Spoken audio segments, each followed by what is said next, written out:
When was the last time you watched? 1 minute. Disasters strike unexpectedly. Every year, American families lose the one thing they'd run back into a burning building for. Look at that. That wasn't so bad. Now it's Monday again and you back.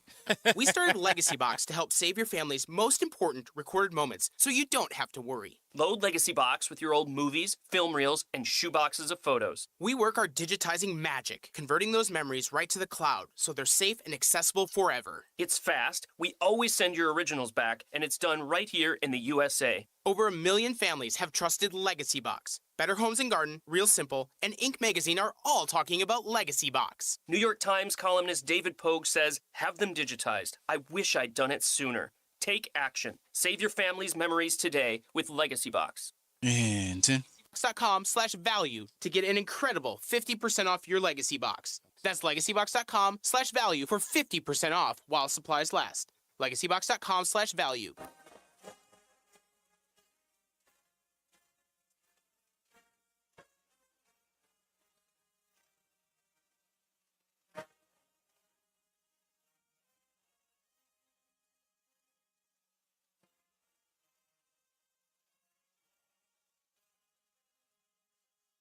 This is Reese on the Radio, filling in for Todd Feinberg on WTIC News Talk 1080.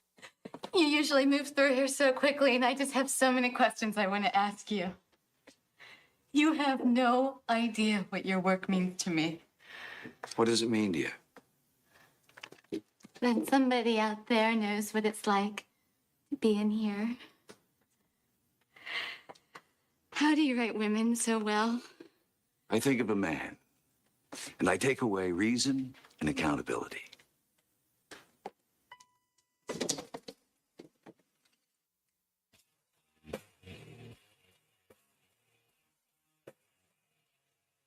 Yeah!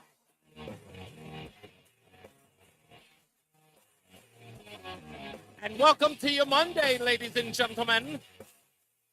You know what time it is. It's time for Reese on the Radio on NewsTalk 1080 WTIC this September the 23rd, 2024. Your telephone calls, of course, on the way at 860-522-WTIC, 860-522-9842. I got to come in burning barns. I got to come in here burning barns. I wake up in the morning. I look at the news over the weekend. I follow the news all weekend. And then I say to myself, I can't start Monday on half of this crap. Nothing's happening. Usually, and to be honest with you folks, I've been spoiled. We've all been spoiled. Every weekend, something new's happening. Joe Biden, when did he quit? Sunday. Right? Assassination attempts for some odd reason over the weekend. We were spoiled. We couldn't get anything. The biggest story anybody had was this nonsense with AOC talking about how we need to shut down the media and get them to adhere us. I thought that was going to be a big story this weekend, but no. We get this letter written by the second assassin, attempted assassin. Nonetheless, we get this letter released to the public. No redactions. The whole letter. And when I get these things, I try my best to not listen to what other people have to say about it, but I listen to the news first because it came over the news media. I said, oh, let me check this story out. But here, everywhere, and I looked everywhere, folks. I left no stone unturned. Here was the theme, even right here on this very network. The shooter, Ryan Routh, says in a letter, I failed you. This was an assassination attempt. I failed you. And then goes on to put out a bounty. Now, here's the thing that I can't understand. Everything about this letter is in plain sight, but you're all missing it. I know some of you out there, the listeners here, you guys are really, really astute. You guys are wise. I know this didn't pass you. But I got to ask everybody else in the news media, how did this get past you? How did this get by? Ryan Routh isn't saying that 8 days ago he missed 8 days ago, he failed. There's no way he wrote that in the letter, folks. It is a letter that he sent in a box months ago saying that he failed. How would he know if the only attempt was 8 days ago in a letter he sent months ago? How did he know he would be caught? He sent that box after he had already attempted to shoot the former president. Do you not get that? He sent, come on, unless you're telling me now that Ryan Ruth has a separate job as Kreskin, as some sort of clairvoyant who could know to send a letter to himself in the future that he knew he would be caught in West Palm Beach. Come on, folks. Tell me that you didn't miss this, that this wasn't obvious to you. He's tried this before. 8 days ago was not the first attempt. He failed before. How else do we know that? He had dates, times, locations of where Donald Trump frequented. He lay in wait 8 days ago for 12 whole hours.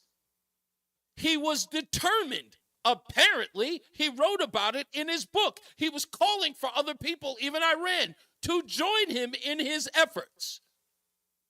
So why is everyone treating it like the letter he sent out months ago was telling his future self or the future world that he was going to fail in the future at trying to kill a former president?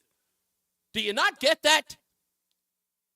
Who is the idiot who is trying to sell that in a press release? How do you not get it? He said, and then the other part about this, which makes it so amazing, is that the person he sent the box to doesn't open up the box until he hears about Ryan Ruth being arrested. He gets a box mysteriously, shows up with the return address of Ryan Ruth, and does it say don't open till Christmas? How does he not know that there might be perishables in there or something of importance? He gets the box from what? Amazon, FedEx, whomever. He brings it into the house and he just sits it there and he doesn't even think to open it up because why? Ryan just drops off boxes often. Yeah, I get plenty of gifts from this guy. I never really open them because it's always garbage. Now we're supposed to believe that he waited months to open up the box, and until he heard Ryan Ruth's name, he says, hey, didn't we get a box from him? Let's go check that out. Come on, folks. Come on. I mean, look, I don't want to sound like Oliver Stone here, but come on. Just some stuff is in plain sight. Some things are just ridiculous. I love the way the FBI and everyone else is telling us, we don't have any real motive. Everything we're being told is nonsense. And then my favorite part of this story, my very favorite part of this story, is they would put out the ransom. They would put out, not even, sorry, I'd call it the ransom. What's it called? What's the terminology? This bounty, yeah. They would put that the federal government, who wants to tone down the rhetoric, would allow every word of this lunatic to be displayed to the media,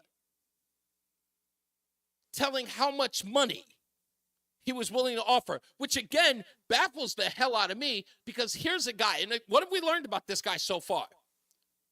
Hundreds of times he's been arrested, served no jail time, traveling in and out of the country into war zones, never debriefed. I mean, do people not remember Tamerlan Zarniev, is that what his last name is? Anybody remember him? The Boston Marathon bomber? Remember him? Tamerlan? Wasn't this guy traveling back and forth with people telling him at the State Department, hey, you guys got to watch out with this guy. You got to watch out for this guy. Same thing was happening with Ryan Ralph. And this guy's putting up a bounty. This guy's putting out a bounty in a letter he sent months ago. Who's the friend he sent it to? Why would he send a friend that letter? Is the friend an accomplice? Well, he has to be. He sent a letter saying that he had failed in his objective and then put a bounty out. Sent it to the friend. There's no investigation into the friend? How's this person not being dragged down to FBI headquarters or any headquarters for that matter? I'm not hearing anything. Nobody? Something is fishy. Said this last week, gonna say it again.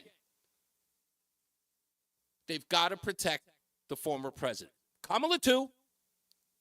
There must be added security. Did you hear the members of Congress when they were asked by Fox News, hey, with all of the assassination attempts against the former president, shouldn't we stop saying that Donald Trump is a threat to democracy? But he is a threat to democracy. We have to say it because he is a threat to democracy. They can't not say it. They're sending out a message. Everyone's involved. Everyone's a suspect. There is no deep state. There's an obvious plan, an obvious, I would say an obvious effort to eliminate the former president. He is the biggest threat to them, not democracy. That's why they'll never stop calling him a threat. The media will never stop calling him a threat because he is. He's a threat to the status quo. He may become president of the United States and give the people back their government, a government that serves the people. And there are people who know that the jig is up if he gets into that Oval Office again. And they may never be able to recover everything that they lose. I don't think that it's beyond the pale to believe that be it Ryan Ruth or the Butler, Pennsylvania shooter, it is not beyond the pale to believe that there is a very, very concerted effort by many people within our government and outside of it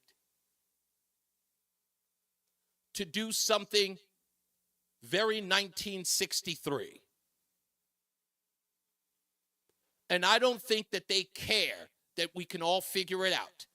I don't think that they care that every average person online is a gumshoe. I think that the threat to them is more important than them getting busted.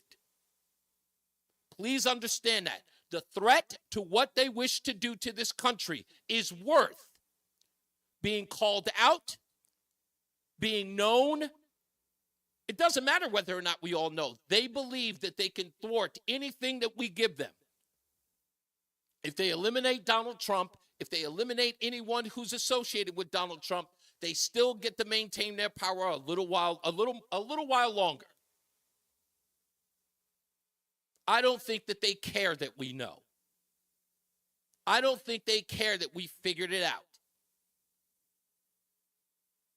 But they cannot have that man in the White House, by hook or by crook, because they believe no one else will even dare. They believe if they take out Donald Trump, that everyone else will be afraid to speak up. That they'll be afraid that their life is in danger, that their livelihood is in danger, that their loved ones are in danger. I never believed that I would stand anywhere and say that our government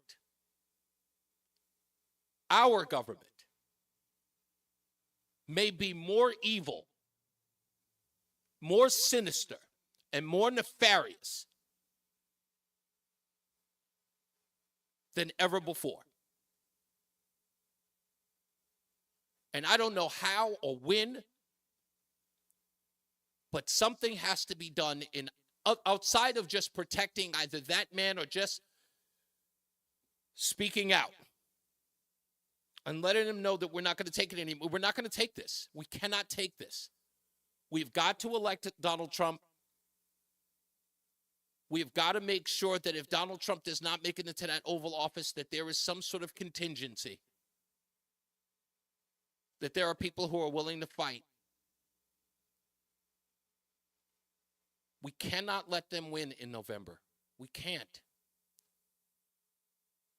I'm sorry, if Kamala Harris becomes the president of the United States, it will not be her presidency, but it'll be the presidency of the deep state. And they will do anything and everything to make sure that everything that we believe in is, everything this country was ever built on will be destroyed. I don't think they give a damn 2 bits about the Constitution, our civil liberties, anything. Just by them allowing this bounty to be released to the public, to put that out there in the ether, not even considering the heightened state that we live in when it comes to this man's safety, that they didn't think that it might be a little unwise to post that. They know how many whack jobs are out there. They know. And they're hoping for it. I think, in bottom line, I listening to those people over this weekend when they were talking to Fox News about how they didn't seem to care about the rhetoric. They keep telling everybody in order to tone it down, Trump's got to tone it down. To say, how dare Trump ask people to tone it down after he's been shot at twice.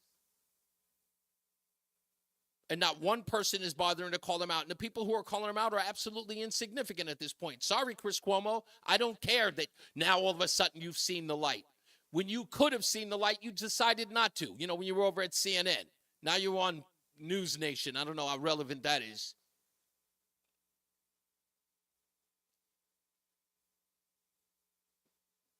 This is a very, very scary place right now. And again, it doesn't end in November. Even if he wins, it's not over then.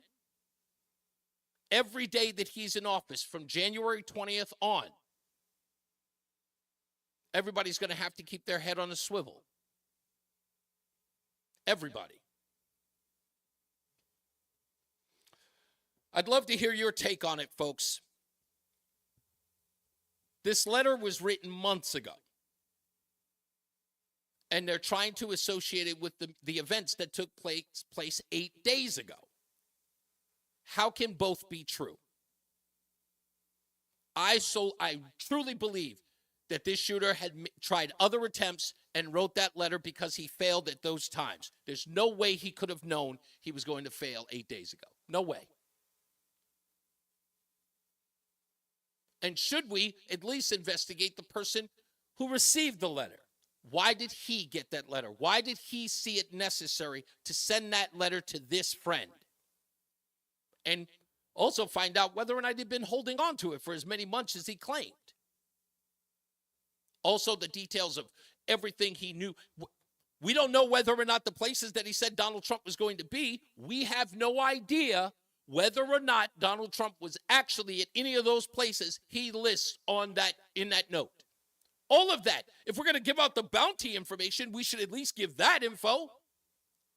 I'm always paying attention to the stuff that they don't say. Especially when they're saying the other stuff out loud. You told us that he made a list of the places where Donald Trump was going to be. Was he accurate? How accurate was he? He clearly knew that Donald Trump was going to be in a place that was a last-minute event. It begs other questions. All of this seems incredibly fishy to me. As it should. As it should. So we're taking your phone calls, 860-522-WTIC. Don't be shy. If you want to go straight up conspiratorial, if you want to go Oliver Stone, have at it. Just have at it. Because at this point, you know how I am. Ask Joe and Simsbury. I'm always putting the brakes down on these conspiracies. I can't go there anymore. I can't. At this time of my life, I'm done. I made this, I'm telling you, since I was 7 years old, I made one promise to myself: don't fall for the okie doke.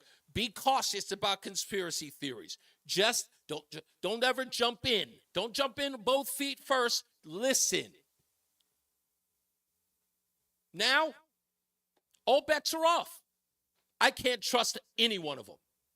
I don't care who they are or where they are. I don't trust a word. I wouldn't trust these people to tell me their birth dates. I can't.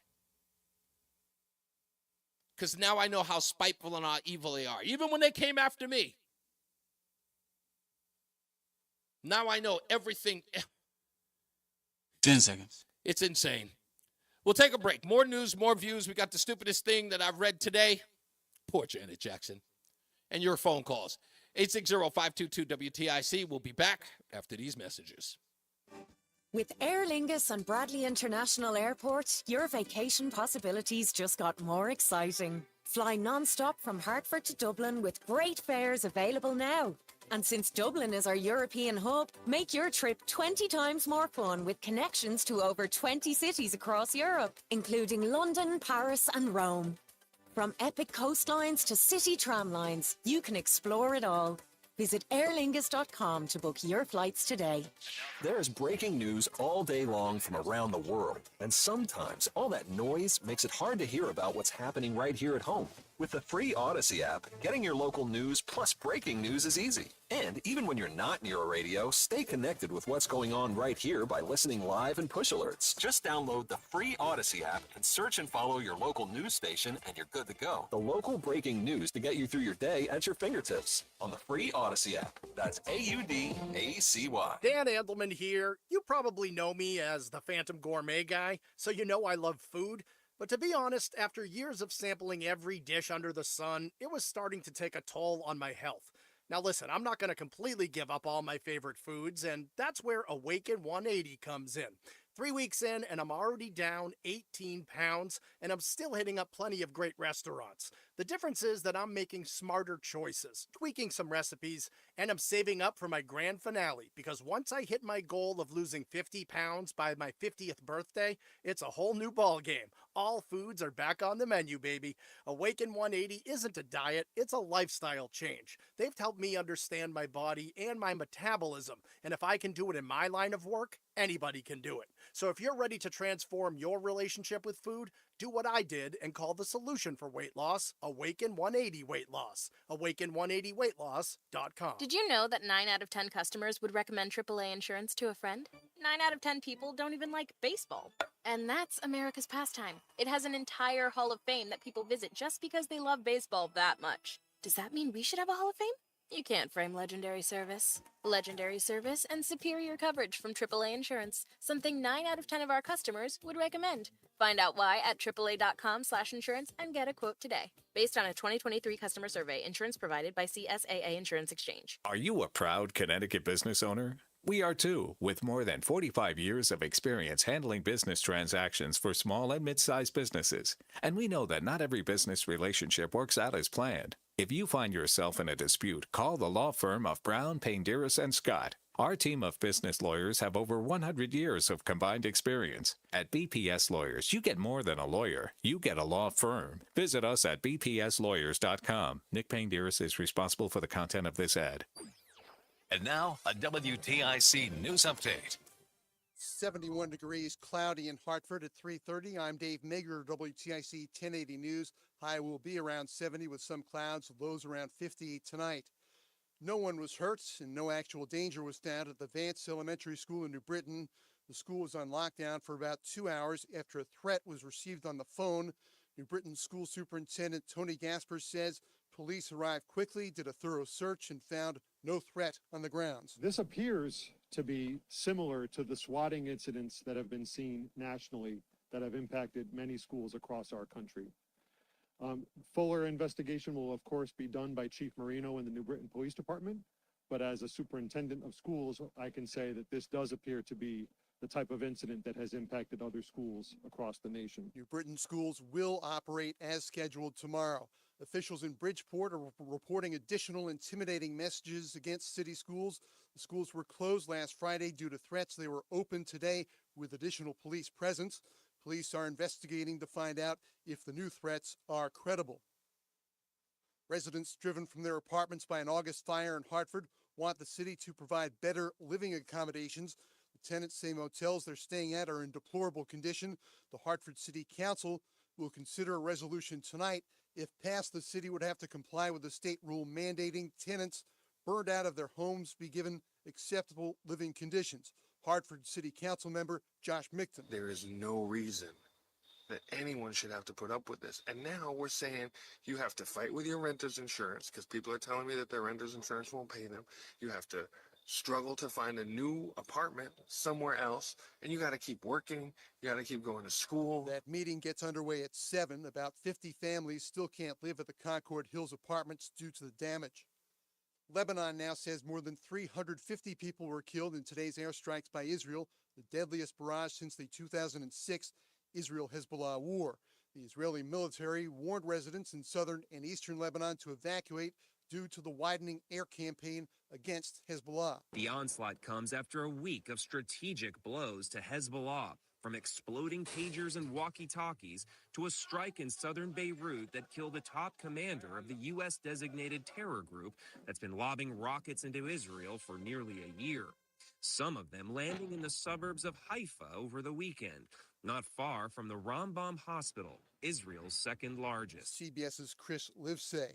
On Wall Street, the Dow up 54 points, S&P climbing 15, the NASDAQ is up 32 points.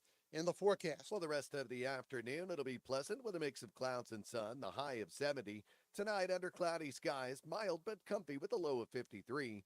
Then for Tuesday, it remains mostly cloudy, the high back up to 70 with a light breeze out of the east-northeast.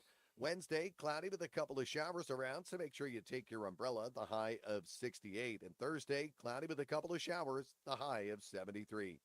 I'm meteorologist Jason Caterina in the WTIC Weather Center. 71 now. Red Sox at Toronto. Pregame just after 6 p.m. on WTIC. For more, check out WTIC.com. I'm Dave Mager, WTIC 1080 News. For nearly 100 years and 4 generations, W.I. Clark has provided superior equipment, quality parts, and timely service to the construction and landscape industry across Connecticut. And while we represent great brands like John Deere, Wirtgen, and Leeboy, it's our employees who get the job done for you and who have always been the key ingredient at W.I. Clark since 1925. W.I. Clark, with locations in Wallingford, Plainfield, and Danbury. Call us or find us online at wiclark.com. Space may be the final frontier, but it's also what a lot of us lack in our basement or garage. By switching to a Navien tankless water heater, not only will you have all the hot water you need whenever you need it, but you'll gain storage area as well. Maybe a place to display your space collectibles. Highly logical. Learn about Navien's series of high-efficiency tankless water heaters and how they don't just save space, but save dollars on your utility bills too. For more, go to tanklessmadesimple.com. I learned patience from my adoptive dad. All he had to say was, "Hey, you got this. Just breathe." Hey, pretty good. Yeah. Might have to start a band. I got it. Learn about adopting a teen from foster care. You can't imagine the reward. Visit adoptuskids.org to find out more. This message is brought to you by Adopt US Kids, the U.S. Department of Health and Human Services, and the Ad Council. This is the story of the one. As a facility technician installing a new welding station, he knows getting the ventilation right is critical for safety. That's why when questions arise, there's Grainger. Grainger offers detailed technical product information online at his fingertips, so it's easy to find what he needs. Because when it comes to safety, having answers means he and his people can breathe a little easier. Call, click Grainger.com, or just stop by. Grainger, for the ones who get it done. I am Jennifer Osborne, General Manager at Saxon Engineering. As an assembler, distributor, and welder of hoses, fittings, and pneumatic and lubrication components for industry, Faxon depends on their computer network. Jennifer explains why Tab Computer Systems was tasked with maintaining that network. We were looking for a company that could better support us before we had an emergency. And if an emergency happened, You're looking at the person who would put her IT hat on, but I have no IT experience, so we really needed somebody else to take on the role for us. Tab is there when Jennifer needs them. When we have an emergency and I'm picking up that phone, we're getting a call back super quick. Summing up her experience with Tab, Their attention to customer and the customer needs has been wonderful for us. making a change like Jennifer, call Tab today. 1-888-TAB-4-HELP. 1-888-TAB, the numeral 4, H-E-L-P. Or visit tabinc.com.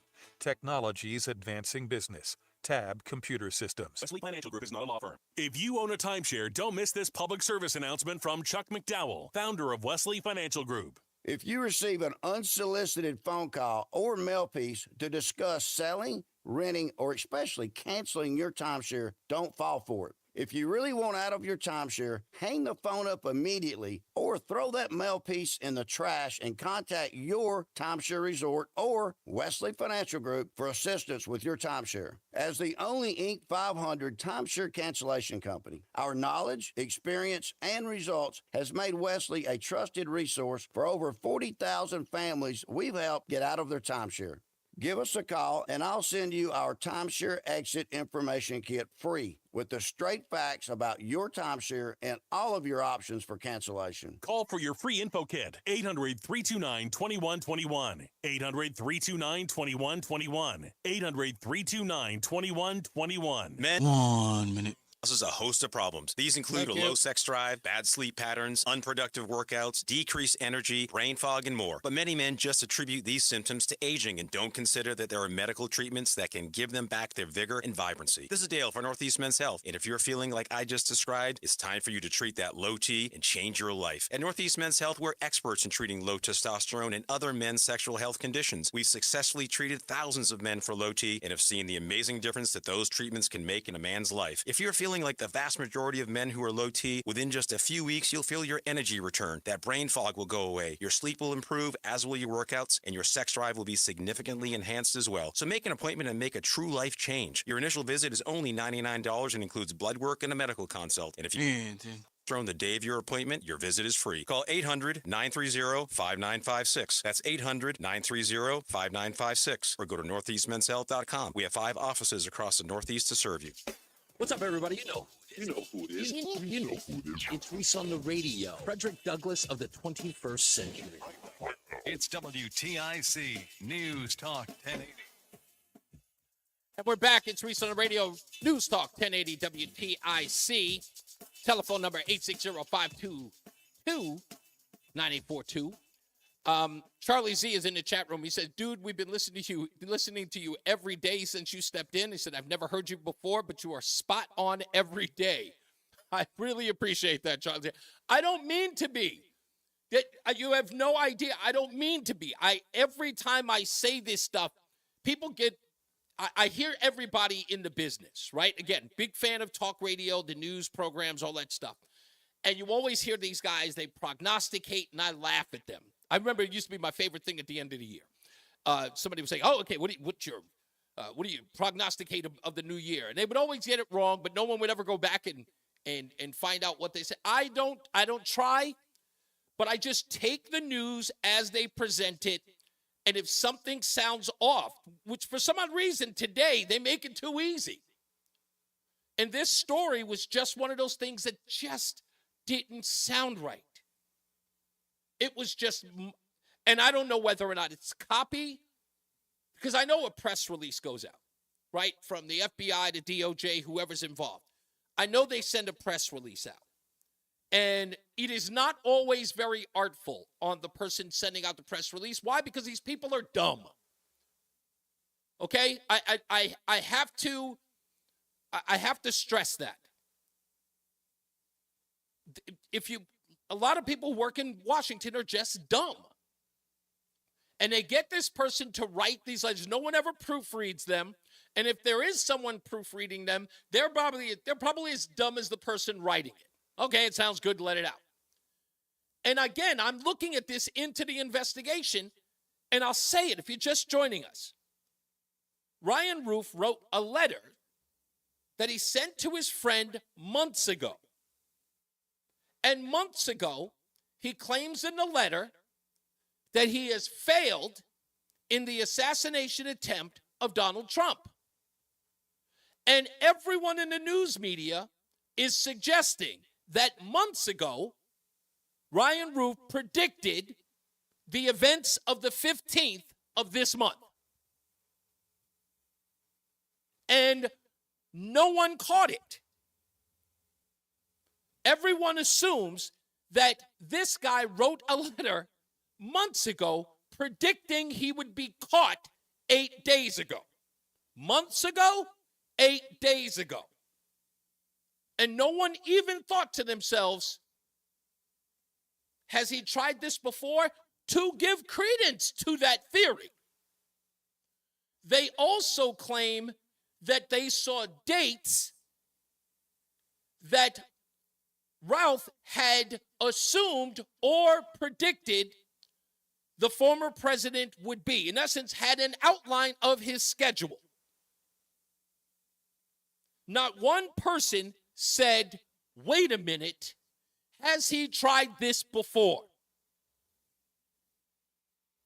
And everything about this statement lends itself to that.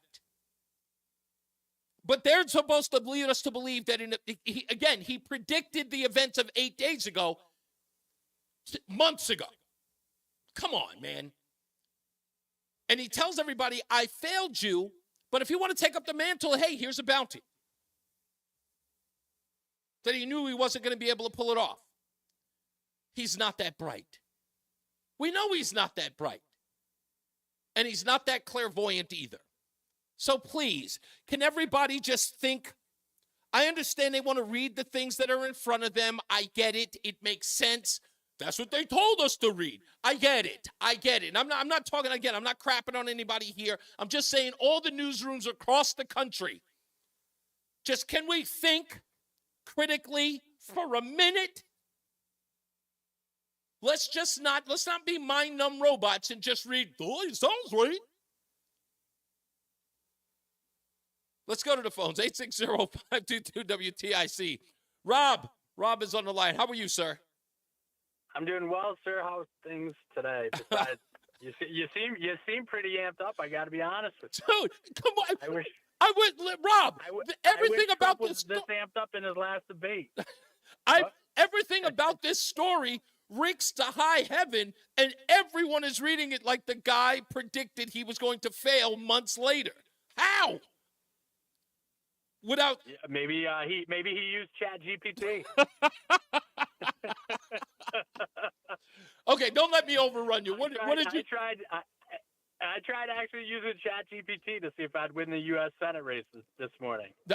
Again, that's what I would think. So what? Hideforsenate.com. We put it out there with ChatGPT this morning. It was pretty interesting. The odds it gave us running against Chris Murphy. Don't blame you. So talk to me. What are you taking from all of this?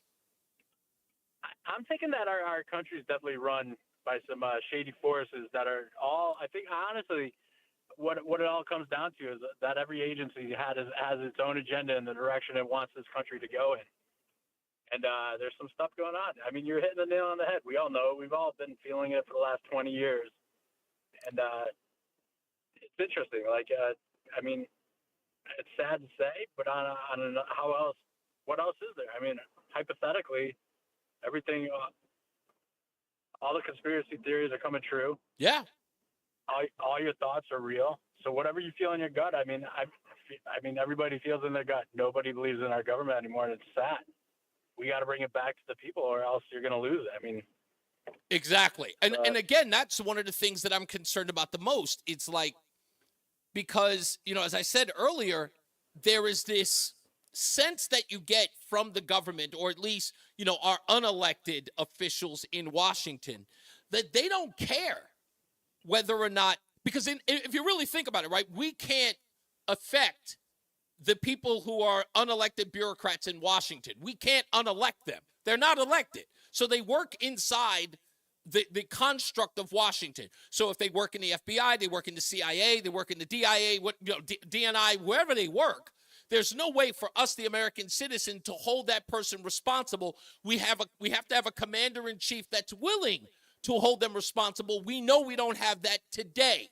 If Donald Trump is in office and he finds out that these people, these bureaucrats are against the will of the American people, he can act, right? So in essence, he's not of Washington. So what are they doing? They're expressing to us the fear of having Donald Trump in office means that they will no longer be able to get away with the clandestine crap they're doing to the rest of us, if not the world.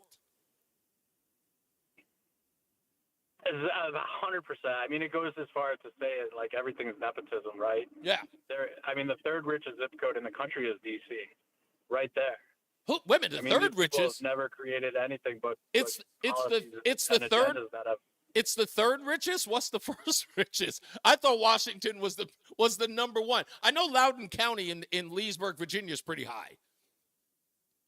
Yeah, you could be right. It could have changed. I mean, those are numbers from like a year ago, but I project that they're pretty much the same. Yeah. But when you look at everybody's family member involved in some kind of NGO or on some kind of board like Burisma, and they're getting paid tens of millions of dollars to go grab bags of cash from China using government planes to transport and launder money from different governments. I mean, it's getting pretty ugly. Yeah, I think it is, and I think it's getting incredibly frightening at this point. You're not on the run, are you, Rob? No, I'm kidding. With the selling out of our country, it's come to the fact where it's bad. Yeah, I think it is. Thank you, man. I appreciate the call, sir. Much appreciated. Again, I'm telling you from the bottom of my heart, I resisted for years, even when things kept popping up. All of my friends who are really like into conspiracy theories, they always call me up and they go, but what about this, Reese? But what about that? And I push back on it and I'm like, but then you have to give and I love being reasonable. This is just one of those things that I enjoy. I enjoy being reasonable. I'm always the guy who's got to grab my friend by the back of his shirt, and he's on the ledge, and I'm pulling him back, and I'm going, okay, listen, buddy, I understand that's what you believe, but hold on. Come here, listen to reason. Let's have a conversation. I don't want to believe that these people are that nefarious. And again, I want to believe that there are people inside Washington who have the interest in the rest of us, or care about the rest of us, or have some interest in keeping the United States as unified as possible. I don't believe that anymore. I have the least faith. Do you know how they give these things when they talk about Congress? Congress is a 28% approval rating, or I think the Secret Service just today, there was another, Secret Service has the worst approval rating that it's ever had. I got to be honest with you. To this day, if I were to give an approval rating to the government, Republicans too, unfortunately, I couldn't give it 7. I couldn't give it a 7. And the only reason why I give it a 7 is because there are some people within Washington that I can see are trying their best. But, I mean, it's an uphill battle. I think that Washington realizes that it must, in order to retain its power, it has only one enemy to go after, and that's us. Because I think that they're saying now that people have more information, the fact that people can get their information from other places and their beliefs from other places, I think the government has recognized that everything they do is now in threat by the American people, and they have to put a stop to it. They don't believe in an informed public anymore. They don't. And I can see that from things like the Disinformation Governance Board to the CIA and FBI leaking documents to the press, and the press being stenographers for those organizations. Just everything. 611 says, wipe out the uniparty, drain the swamp ASAP. Couldn't agree with you more, my friend. By the way, you can join us on Instagram now at WACFM. That's WACKFM. You can join us on Instagram now. We'll take a break. More news, more views, your phone calls. Give us a caller at 860-522-WTIC. It's Reese on the Radio on NewsTalk 1080 WTIC. Take a moment and think of one thing you really wanted to do recently, but you didn't because your foot, leg, or back pain got in the way. Hi, this is Mike with the Good Feet Store. Well, you're not alone. We hear it all the time. Folks are fed up with living with pain that's keeping them from doing what they love, and they look to us at the Good Feet Store for a solution.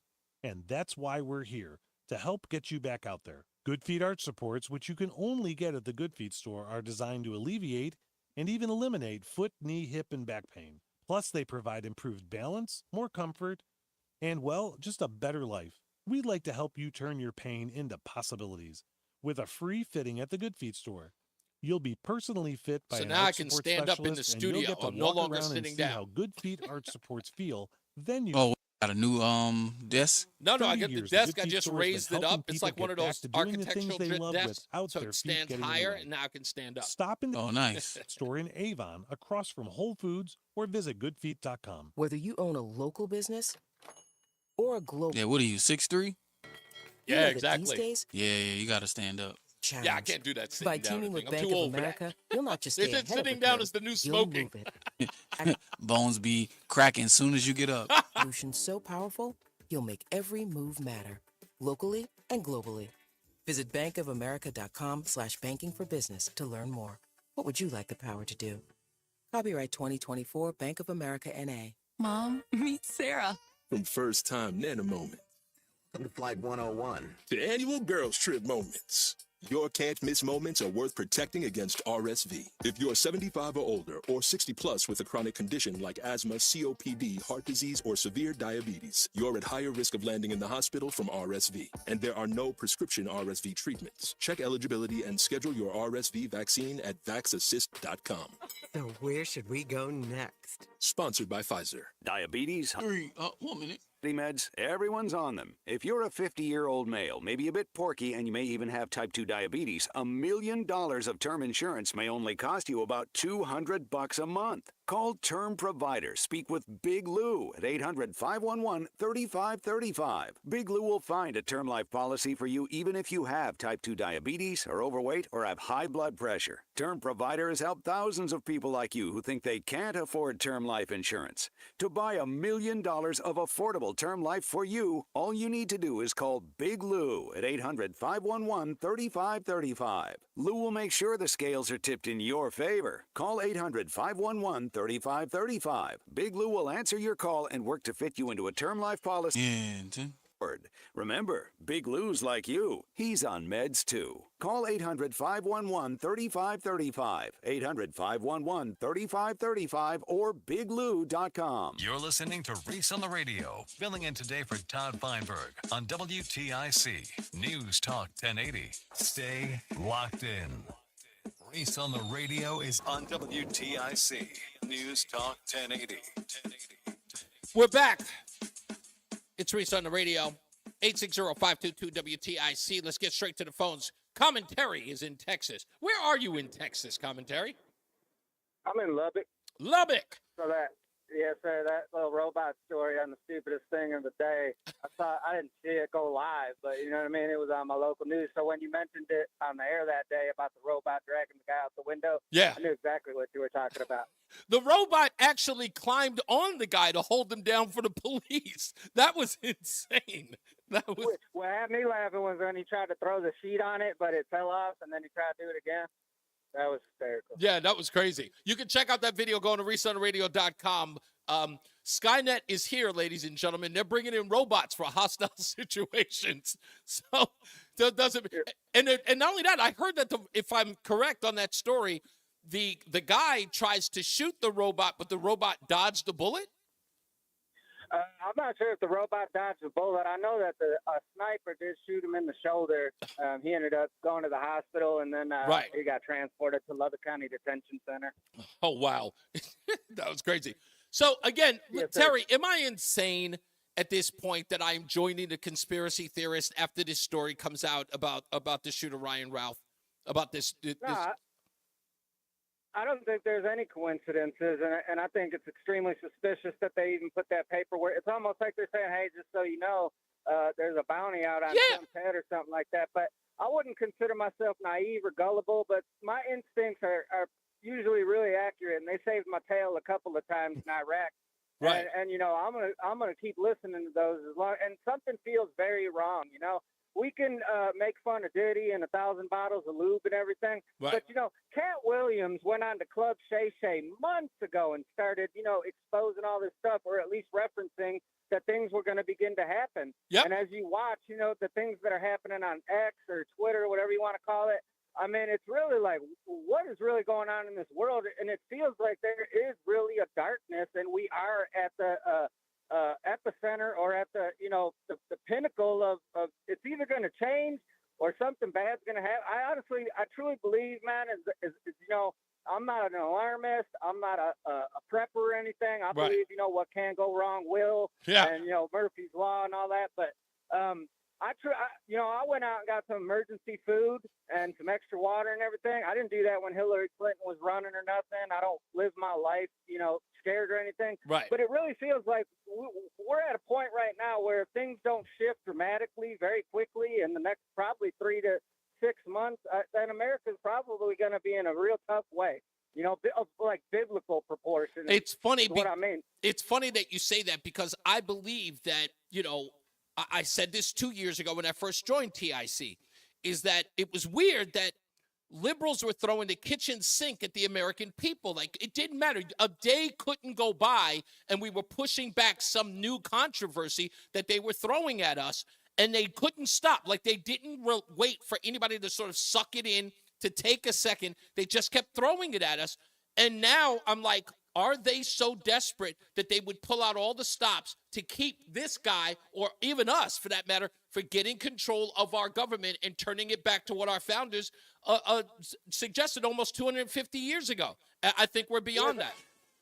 I tell you what, I never bit the bullet on the COVID vaccine or anything like that. And a big reason for that is because, you know, when I deployed to Iraq, we were given smallpox, anthrax, for whatever the mosquitoes give. And then, like a year later, they walked it back and said, "No, we're good." So I always stood fast and said, "I'm not doing that because of this." Terry, I got my family. I got to get to our first look at traffic with Mark Christopher, but thank you, Terry, as always. Hey, Mark Christopher, how are we doing in the BPS Traffic Center?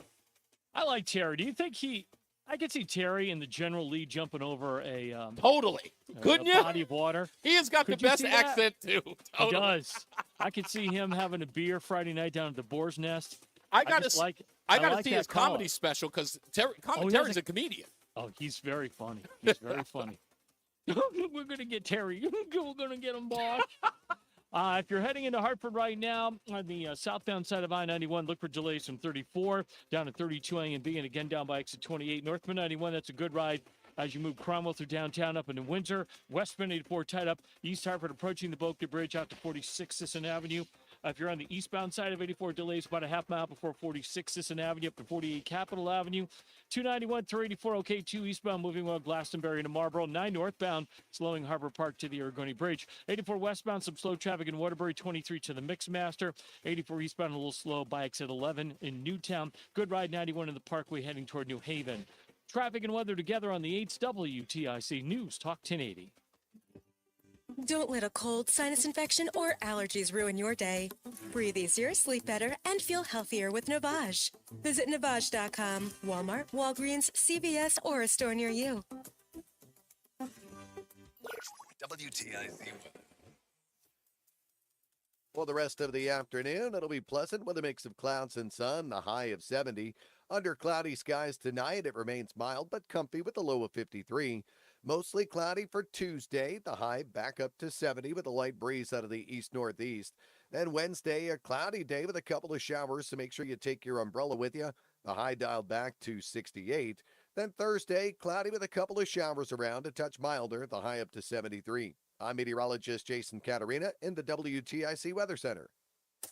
WTIC is 99 and throwing a year-long celebration to 100 years on the air. This is WTIC and WTIC FM HD2 Hartford. Always live on the free Odyssey app.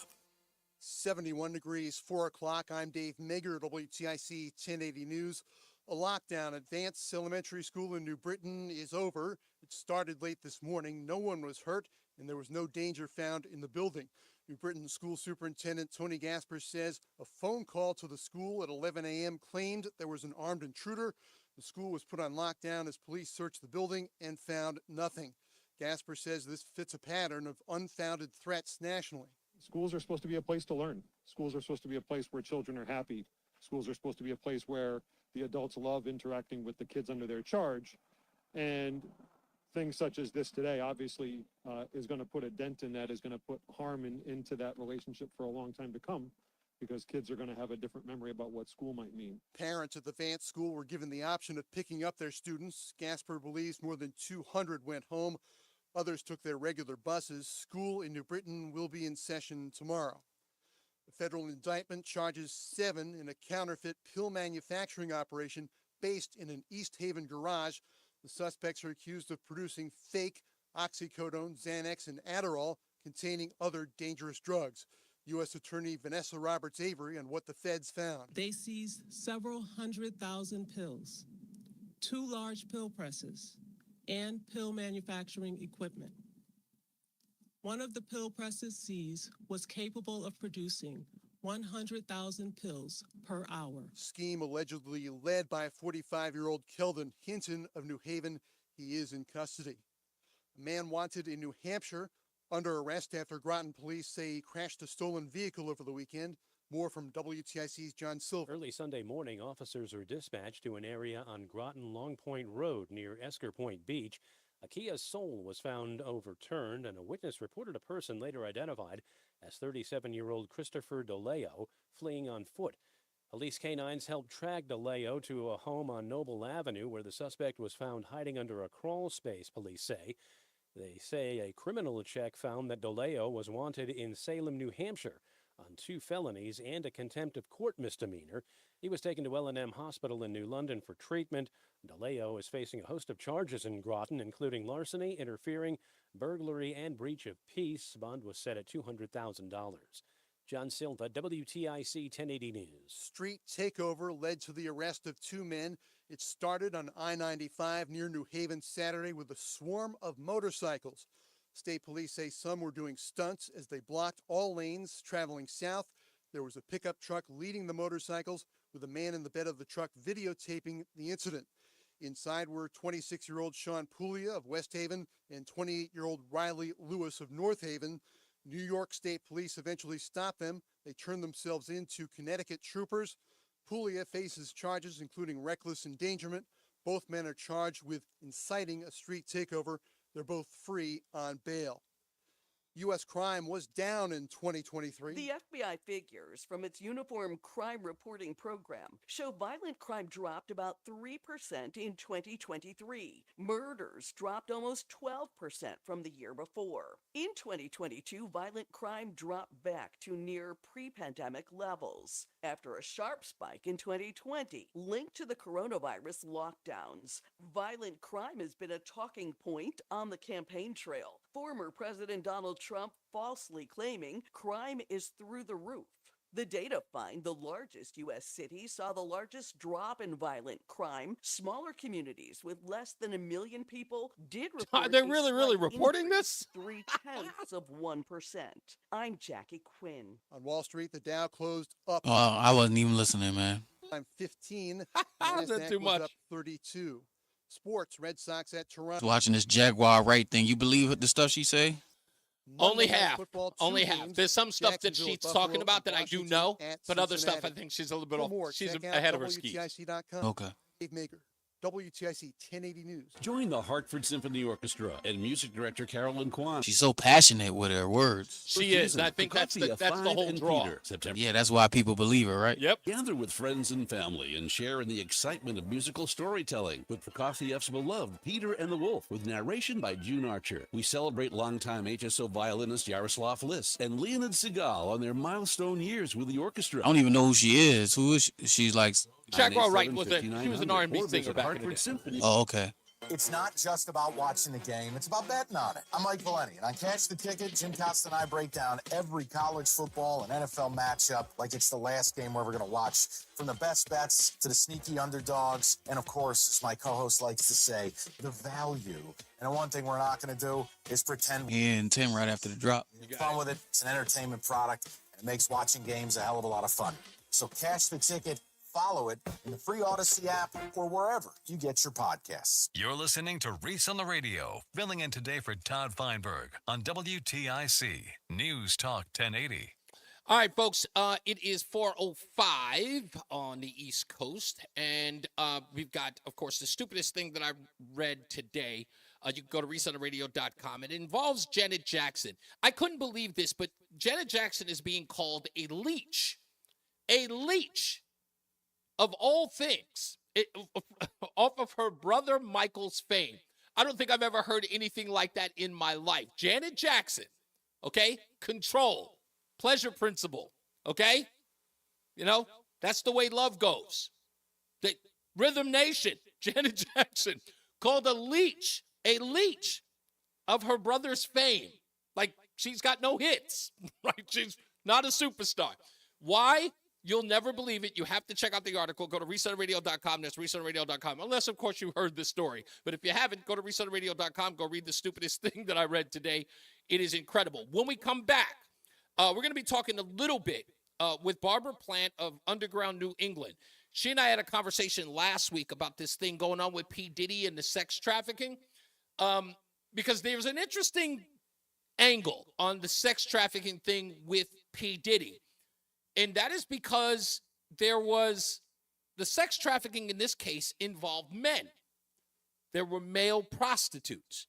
It wasn't the typical, women, young girls, things like that. So P. Diddy being charged with trafficking of men, this is sort of one of those things that people rarely talk about, is that when you are in the realm of trafficking, people forget that there are vulnerable victims who are male in that. So we're going to talk to Barbara Plant about that when we get back from the break. All right, so stick around for that. And, of course, your phone calls at 860-522-WTIC. Let's get back into another check of the traffic with Mark Christopher in the BPS Traffic Center. All right, Reese, thank you very much. If you're heading into Hartford right now, this traffic report being brought to you by Joe the Plumber. For fast, friendly, and reliable plumbing services, visit calljoetheplumber.com. Eastbound side of 84 coming into Hartford, delays half mile before 46th Avenue up to 48 Capitol Avenue. Westbound 84 is tied up, approaching the Boakey Bridge up to exit 47 Sigourney Street. If you are southbound 91, a little tight as you move 37 down to 36. Again, 34 down to 32 A and B in Hartford. Another slowdown down by exit 28 on the Hartford Weather Seal line. Northbound 91's okay. Cromwell through downtown up into Windsor. 291 through 84. That looks good east of the river. 2 eastbound's okay. Glastonbury to Marlboro. 9 northbound, you got delays Harbor Park to the Aragoni Bridge. 84 westbound Waterbury delays 22 into the Mixmaster. 84 eastbound slowing by exit 5 in Danbury. Again, 84 eastbound, some slow traffic by exit 11 in Newtown. 91 in the Parkway, okay, in toward New Haven. Traffic and weather together on the 8th WTIC News Talk 1080. At Joe the Plumber, we've heard all the jokes about plumbers' pants and plumbers' butts. And just for the record, none of our very skilled technicians wear their pants that low. Except maybe Bob. Sorry, dude. Visit us at calljoetheplumber.com. WTIC weather. And comfortable with the low down to 53. Then on our Tuesday, mostly cloudy day. It'll be dry, the high of 70. There'll be a nice breeze out of the east-northeast. Cloudy with a couple of showers Wednesday, a little cooler, the high 68. Still cloudy with a couple showers again on Thursday. Cooler still, the high of 73. Then as we head through Friday, a pleasant day with partly sunny skies, less humid, a little warmer, the high moving up to 75. And Saturday, beautiful day to kick off the weekend. Sunshine, a few clouds, the high of 75 again. New Haven at 66. Waterbury at 63. Hartford 64. I'm meteorologist Jason Caterina in the WTIC Weather Center. Become a member at AmericanEagle.org. With vacations over and busy schedules back, don't forget your dental care. Columbia Implant Center in Manchester is open 7 days a week with late hours to fit your busy routine. Call 860-730-6030 or visit ColumbiaImplantCenter.com. Your vacation possibilities just got more exciting. Enjoy connections to over 20 cities across Europe when you fly non-stop to Dublin from Hartford with Aer Lingus. Great fares from Bradley International Airport, now available on airlingus.com. Atlas Roofing Shingles with Scotchgard Protector. Protect your home and avoid those dark stains on your roof caused by algae. Available now from the Peter L. Brown Company. For a free roofing estimate, please visit peterlbrown.com. I'm Todd, Director from Connecticut Lighting Centers. We are so much more than just a lighting store. We carry lighting, ceiling fans, table and floor lamps, cabinet, bath, and door hardware, mirrors, outdoor and landscape lighting, accent furniture and home decor, window shades, home automation, and lighting controls, and a team of knowledgeable lighting and design consultants to help you through the entire process. Connecticut Lighting Centers, with showrooms in Hartford and Southington, or online at ctlighting.com, featuring Hinckley. We all hear the radio. 1 minute. They tell you to be afraid, to be scared, and they try to frighten you into calling. I'm not here to do that. Tax Relief Advocates is different. TRA is here to tell you that if you owe money to the IRS, whether it's $5,000, $50,000, or $500,000, we have a solution. It doesn't matter if you're sitting in your car, at work, or with your kids. No matter where you are, call now. 800-575-6481. Don't lose hope. TRA can eliminate or reduce what you owe to the IRS. Generous programs are now available that can give you a fresh start. Our passion is taxes and helping individuals fix their IRS problems. We have over 1,000 5-star reviews on Google and an A+ with the Better Business Bureau. You don't need to be afraid of the IRS any longer. End your tax nightmare today by visiting us online at tra.com. Call 800-575-6481. That's 800-575-6481.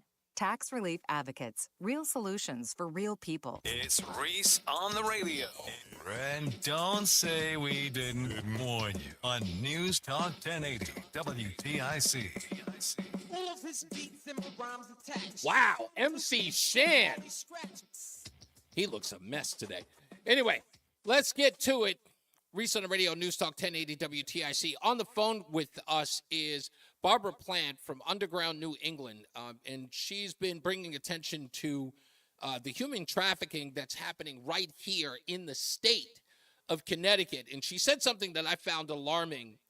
She said that someone had asked her about where the human trafficking is taking place in the state, and she said everywhere. Every town, every place, every municipality, which, again, you think that seems crazy, but it's not. It's one of the biggest problems. In fact, in many ways, our own federal government is, I wouldn't say profiting, but they're definitely harboring some of the people who are in this country, who are engaged in this act and not doing anything to stop it. Barbara, thank you for joining the show today.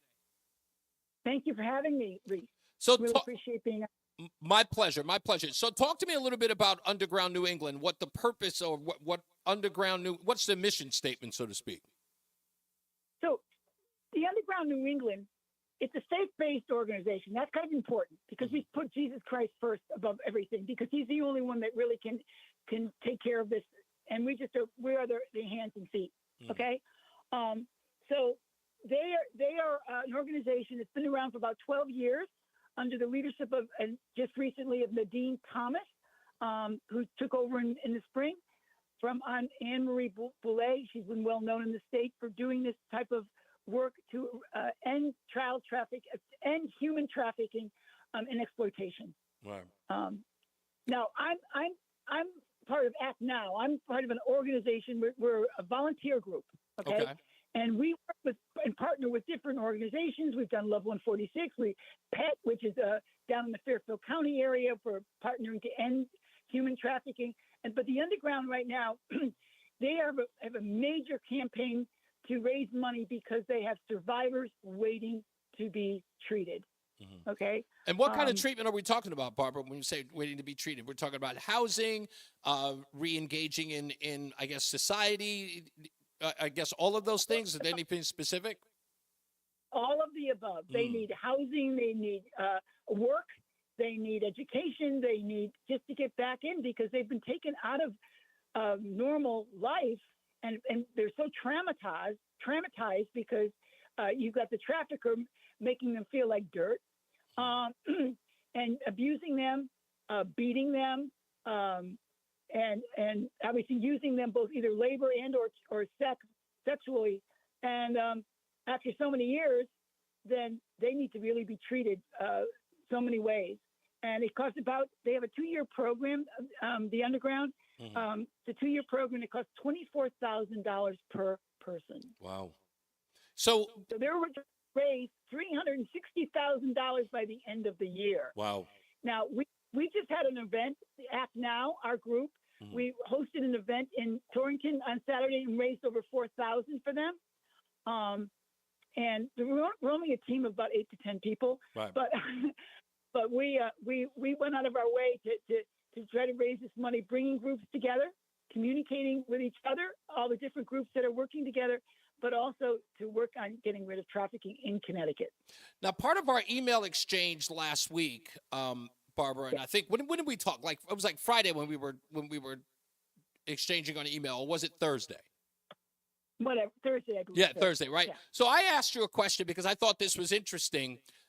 With these Venezuelan gangs that are coming into, several states, we have Chicago now. We know what's happening in Colorado. We know that they're here in Connecticut now, and of course in New York, and they're people were thinking that they were only involved in certain aspects of crime, like usually smash and grabs, stick ups, or driving by people, grabbing purses and cell phones. They're in every facet of crime, including human trafficking. Is that the case? Yes, because as far as my understanding is, I don't want to get too political, Reese, but my understanding is the open border is allowing for the fentanyl trade, the drug trade, and human trafficking to be the most lucrative. And that's why we have coyotes bringing in these individuals that want to come into our country, and they charge them $10,000, $12,000. Of course, these people can always pay it. So now they're under their coercion to pay, and they're marked, they're tracked, and they're all over the country. And these gangs or whatever will use them for this multi-billion-dollar business of trafficking. I mean, it is an industry. Another thing that I asked you in our email exchange, and that was I think that's where people talk about, well, it's just the illegals, using other illegals as slave labor or for, in the sex trade industry. Not that people don't care about that, but they don't think that stuff hits home. One of the questions that I asked you was, are we seeing these gang members not just use people who are here illegally, who are in the shadows? Are they now branching out to kids or people in the neighborhoods who are legal residents? Are they branching out, so to speak? Well, Reese, I don't want to speak about the gangs per se, but I just want to say the traffickers in general. Well, that's what I mean. I'm talking about the traffickers, not the gangs. Not necessarily gangs and right, it's not just the illegals at all. In fact, because it's in every town, every neighborhood in Connecticut, you're reaching out to a lot of young suburban people, young people, older people, college, whatever, young adults that are on their screens. Because if they're on social media, on TikTok, on Snapchat, I'm an older person that may not know all the different platforms, but let me tell you, they're on there and they're coming alongside these people, and they're pretending to be their age, wanting to get to know them, friendship, that kind of thing. And after cultivating that friendship or that relationship, okay, and let me get to know you more. Can I see a little bit of you? And that person might, in their bedroom, in their suburban bedroom, after they've done their homework, and they may just show a little bit, and then they say, hey, let's meet. Tell your mom that you're going to go have a night out with your girlfriend, and tell your girlfriend to not, tell you where you are, and we'll meet up. And when that happens, they got them. And this isn't. And by the way, boys and girls too. By the way. Yeah, you literally took the words out of my mouth, because again, a lot of people immediately associate the trafficking game with just girls, but as we found out that, and as we're finding out more and more about it, trafficking happens with boys and men as well. Yes, definitely, sir. Definitely. Yeah. Anyone vulnerable that just, for some reason is looking for a relationship with someone or just needing money. I've heard of a case where a college student, straight A, overachiever, was doing really well. She befriended a guy, thinking, good friends because they were in college. She, was working through college, and she had shared a lot of personal things with him, something about not having a great home life, whatever. Wow. Little did she know that he started to traffic her, and Wow. she got into such a situation for years where she couldn't get out of it. And she tried. She called her mom to try to get out of it, and they couldn't release her. She finally got away, but it was years of this very accomplished person that all of a sudden got caught up in it. Do these kids that you guys help, or whether or not they're kids or adults or whatever the case may be, They're adults right now, yeah. Yeah, they're adults. But the people that you do help, I don't think anyone's ever followed up on this question because I've never had it answered. But let's say you get a kid who's been in trafficking or somebody who's been involved in trafficking, and you get them out of trafficking. Do they almost have to go in some form of a witness protection program? Do you guys have to, relocate them someplace far so they can't be sort of reached anywhere? Like, what are some of the processes you have to go through to get a person out of that? Because if they're still in the neighborhood, I'm assuming somebody can still get to them, right? And you know what happens? A lot of times you wonder why they don't give up their trafficker. Right. And it's because the trafficker has threatened them that if anyway, we know where your family lives. We'll Right. get after your family. And that's why a lot of them you think, why don't they just escape? Well, it's not that easy. They're beaten if they're caught. And yes, we have safe houses, but not very many in Connecticut. And to house them if we can, but really they need housing. They need, like I said, they need everything. Traffickers also take advantage of their victims. They won't pay their car loans, and so that Right. when the trafficker finally gets away, they got these heavy debts. They'll max out their credit cards. They do a lot. I heard the Underground shared one survivor who she tried to steal money so she could get away from her trafficker. Wow. Okay, she wasn't successful, but she did get arrested for larceny, attempted larceny. Mm-hmm. So now that she's free from her trafficker, she still has to go to court. Right. Okay. And so For now prosecution. somebody's probably going to be waiting for her there. So therefore, she needs help there. She doesn't have money for a lawyer. Yeah. And this is where the Underground steps up with advocates to help. But the advocates have to be trained to understand and present to the court about trafficking. Believe it or not, Reese, a lot of people don't understand Of course. what these people go. Yeah. Yeah, I mean, Why no, this listen, person- it is one of the, it's interesting that we hear about trafficking every day. We hear about, especially the way in which it's happening at the southern border, the reasons that most of these people who can't pay the thousands of dollars to the coyotes to get into the country, Yeah. and how they end up in the trafficking business, pretty much for years of their lives until they escape.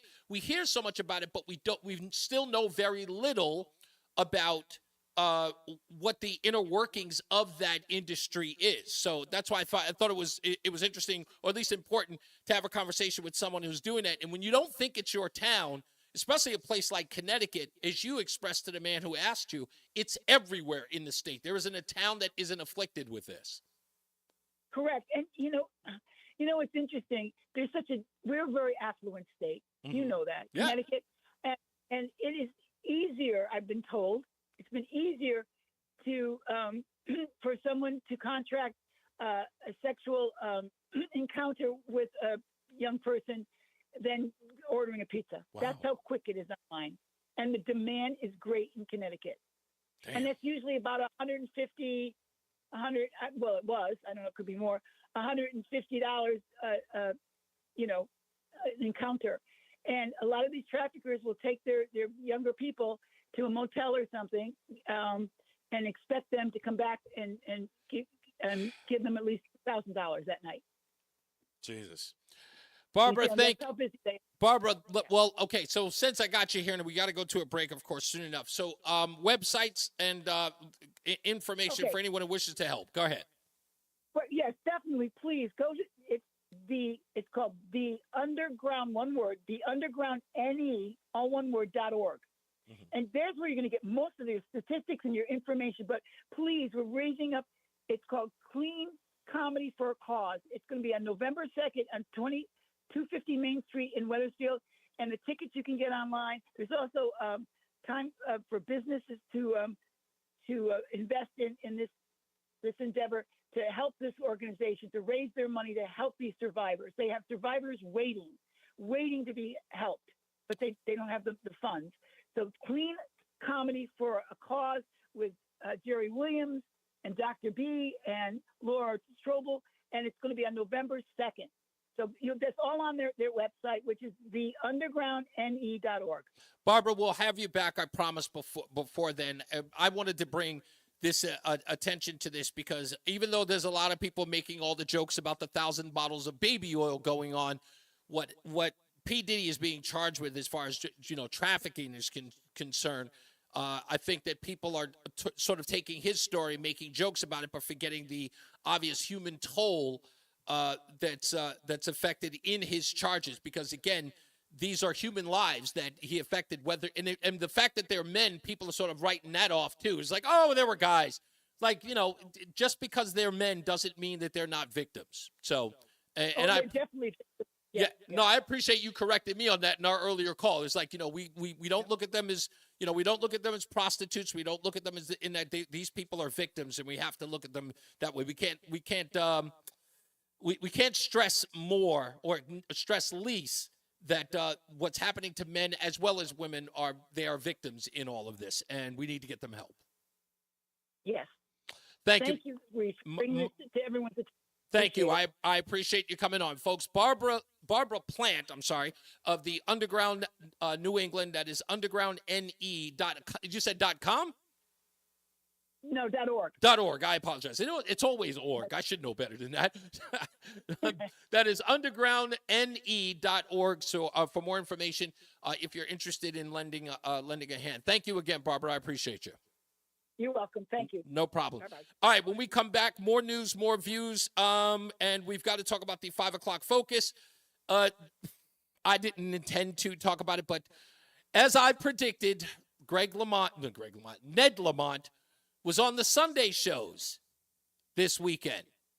Find out what he said about the taxpayers and the ratepayers to the Eversource bills.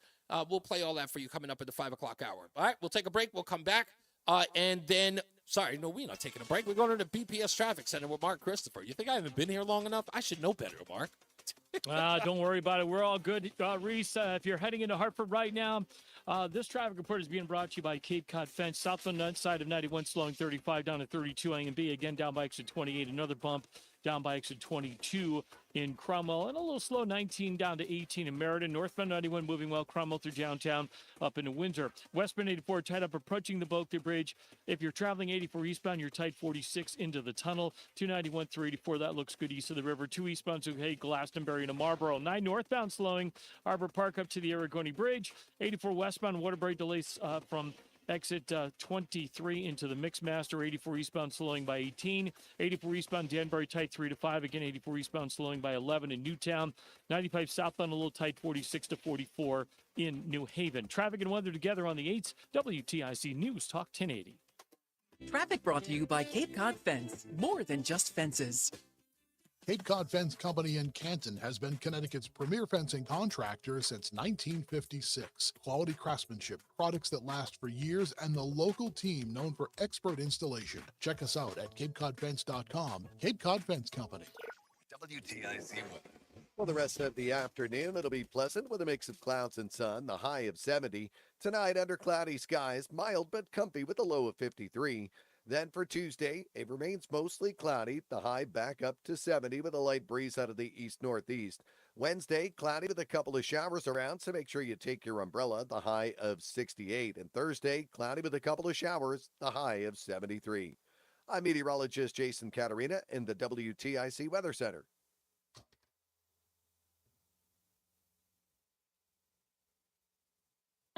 Vacation is over, school is back in session, and WTIC News Talk 1080 is part of your daily routine with news, weather, and traffic updates, plus local talk shows to keep you informed and entertained. It's back to the grind, but we'll help you get through it. WTIC News Talk 1080 on your radio, your smart speaker, and the free Odyssey app. And now, a WTIC News Update.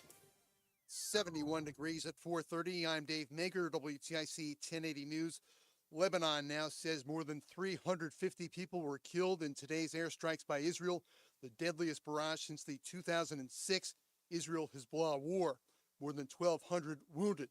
The Israeli military warned residents in southern and eastern Lebanon to evacuate due to the widening air campaign against Hezbollah. They say that there were thousands of rocket launchers that were about to send rockets to Israel, and they're trying to hit those rocket launchers before they can fire. And they're targeting homes where cruise missiles and other things are being stored. CBS's Linda Gradstein reporting a lockdown at Vance Elementary School in New Britain is over. It started late this morning. No one was hurt and nothing dangerous was found. School Superintendent Tony Gasper says it started with a threatening phone call at about 11 a.m. It falsely claimed there was an armed intruder. The call mentioned the Vance School. Gasper says police arrived quickly. Upon their arrival, the police personnel thoroughly searched the school, and during that time, the school remained in lockdown status. As a result of that very thorough search, no weapon, no intruder, and no threat of any kind was found here. Parents at the Vance School were given the option of picking up their students. Gasper believes more than 200 students went home. Others took their regular buses. Tonight, a Hartford City Councilor will present a resolution to help those displaced in an apartment fire last month. Residents of Concord Hills on Sherbrooke Ave say the motels they're being put up in are deplorable. Councilor Josh Michtom went to see for himself. Every room has mold on the bathroom ceiling. Some of the rooms have mold in the corners of the main area. We're talking about motel rooms that is just one room plus a bathroom. Mini fridge, no microwave oven, no kitchen, no way to prepare food. The city council meeting gets underway at 7. On Wall Street, the Dow set a new record, 42,125, closing up 61 points. S&P set a new record, gaining 16 points, and the NASDAQ was up 26. Sports, Red Sox in Toronto, pregame just after 6 p.m. on WTIC. For more, check out WTIC.com. I'm Dave Mager, WTIC 1080 News. Dan Andelman here. You probably know me as the Phantom Gourmet guy, so you know I love food. But to be honest, after years of sampling every dish under the sun, it was starting to take a toll on my health. Now listen, I'm not going to completely give up all my favorite foods, and that's where Awaken 180 comes in. 3 weeks in, and I'm already down 18 pounds, and I'm still hitting up plenty of great restaurants. The difference is that I'm making smarter choices, tweaking some recipes, and I'm saving up for my grand finale, because once I hit my goal of losing 50 pounds by my 50th birthday, it's a whole new ball game. All foods are back on the menu, baby. Awaken 180 isn't a diet, it's a lifestyle change. They've helped me understand my body and my metabolism, and if I can do it in my line of work, anybody can do it. So if you're ready to transform your relationship with food, do what I did and call the solution for weight loss Awaken 180 Weight Loss. Awaken180weightloss.com. Feel like everything's clouded by doubt? Visit psychics.com. Our psychics are available to talk 24/7, and we guarantee if it's not life-changing, it's free. Experience the joy of certainty. California Psychics. Snakes, zombies, public speaking. The list of fears is endless. But the real danger is in your still got hands when calls? you're behind the wheel. Distracted driving is what's real. Yep. And even deadly. Eyes forward. Don't drive distracted. Just give me a new Brought to you list by if you NHTSA and could. the Ad Council. I learned from my adoptive dad. All he had to say was, Hey, you got this. Just breathe. Hey. Pretty good. yeah. Might have to start a band. I got it. Learn about adopting a teen from foster care. You can't imagine the reward. I'm right in after the USKids.org to find out more. This message is brought to you by Adopt US Kids, the U.S. Department of Health and Human Services, and the Ad Council. You're listening to Reese on the Radio, filling in today for Todd Feinberg on WTIC News Talk 1080. We're back. It's Reese on the Radio, as the big voice just said. We got plenty of news and plenty of views to get into today. Of course, as you all know, I am happy that it is Monday, so we got a whole month of broadcasting to tell you in one whole week. That's right. That's what Monday is. First thing I said when I got, first thing Roland said when I got here. It's Monday. It's Monday. Aren't you excited? Rubbing it in immediately about me being excited it's Monday. I am excited that it's Monday. I'm always excited that it's Monday. I wake up in the morning, I'm like, it's Monday. Yeah. I don't know who you people are with the Monday blues. I don't. I get it. You're going back to the job. I get it. You're probably going back to the office to deal with the same crap that you've been dealing with for how many years you've been there. If I could give a little bit of advice, as we say, here's some advice. I'm not using it. If you don't like that crappy job, if you wake up on a Monday and you don't want to go to that crappy job with those crappy people, I suggest, and it's my view, and I know it's probably not easy to do, you find something that you love to do and do that. You can, but there are a bunch of reasons why you can't. I understand it. Some people can't, but you should try. Try to do something that you love. Or there's another thing that you do. Suck it up. I'm dead serious. Suck it. You have to find the joy in what you do. I really do believe that. You have to find the joy. I don't know where. It took me a long time to figure that out, that I could actually find joy in crap. But you got to look for it. That the stuff that you hate comes easy. It is really, really easy for you to hate everything. I'm a hater. I've been a hater all my life. Okay, 1995. But I've been a hater all my life, and it was fun to hate. I loved it. You just didn't like anything. No matter what it was, you crapped on it. And then I said, you know what? I'm not going to be that guy anymore. I'm going to actually start liking things. And I'm going to find something that I can enjoy. So now when my wife makes me go out on nature walks, I find something beneficial in that. She's going to love me more. Or she's going to be happy. I find joy in that. She feels better. So I try to keep my grumbling to a limit to at least let her feel like it's the most important thing or chore that I did today. So when you go to your crappy job, be it today, if you're doing the overnight shift tonight, knowing that you have to do it, find some joy in it. Take a moment to suck it all in and make the best of it. You can do it. I've got faith in you. We'll give it to somebody who really takes real joy in his job, telling you how to avoid traffic in the BPS Traffic Center with Mark Christopher. Mark, don't you take joy in your work? Absolutely. You are correct by that. I am very blessed. Love what I do. So it's easy to get up every morning. If you are heading into Hartford right now, this traffic report being brought to you by Whittlesey. 91 southbound delays 35 down to 32 A and B. Again, slowing by exit 28. Northbound 91 moving well. Cromwell through downtown up into Windsor. Westbound 84 tied up approaching the Bulkgate Bridge at 47 Sigourney. 84 eastbound a little tight 46 into the tunnel. 291 through 84. That looks good east of the river. If you are 2 eastbound, you're moving well Glastonbury to Marlboro. 9 northbound slowing Harbor Park to the Aragoni Bridge. 84 westbound, some slow traffic 22 into the Mixmaster. Also westbound 84 a little tight in Cheshire between the 691 interchange and exit 26. 84 eastbound losing speed in Danbury 3 to 5. Again 84 eastbound slowing by 11 in Newtown. 91 in the Parkway okay heading down in toward New Haven. Whittlesey wants your business to succeed. Whittlesey is more than an accounting firm. They're advocates for your business, delivering a robust set of solutions, including audit, tax, technology, cybersecurity, and advisory services. Learn more at wadvising.com. Traffic and weather together on the 8's WTIC News Talk 1080. WTIC weather. Cloudy skies as we head through the overnight hours. A comfortable night, though, with the low down to 53. Mostly cloudy, a pleasant day for us on Tuesday, the high of 70, with a little bit of a breeze out of the east-northeast. That's going to border on feeling cool at times. Now, Wednesday, a cloudy day with a couple of showers. You're going to want to take your umbrella both Wednesday and Thursday. The high Wednesday, 68. Definitely a cool feeling day with those showers around. Again, cloudy with a couple of showers Thursday. A little bit milder, though, with the high up to 73. beautiful day Friday to round out the week. Partly sunny, pleasant, less humid, the high 75, and another gorgeous day Saturday. Sunshine, a few clouds, that high right back to 75. Bristol 65 right now, Mansfield 63. It's 64 in Hartford. I'm meteorologist Jason Caterina in the WTIC Weather Center. The TMS Fall Kickoff Special is here. Right now, schedule heating maintenance for only $49. And when you do, you can also lock in your spring AC maintenance for the same price. Every season, any reason. TMS does it best. Enjoy total comfort by TMS, where trust meets service. Don't let a cold, sinus infection, or allergies ruin your day.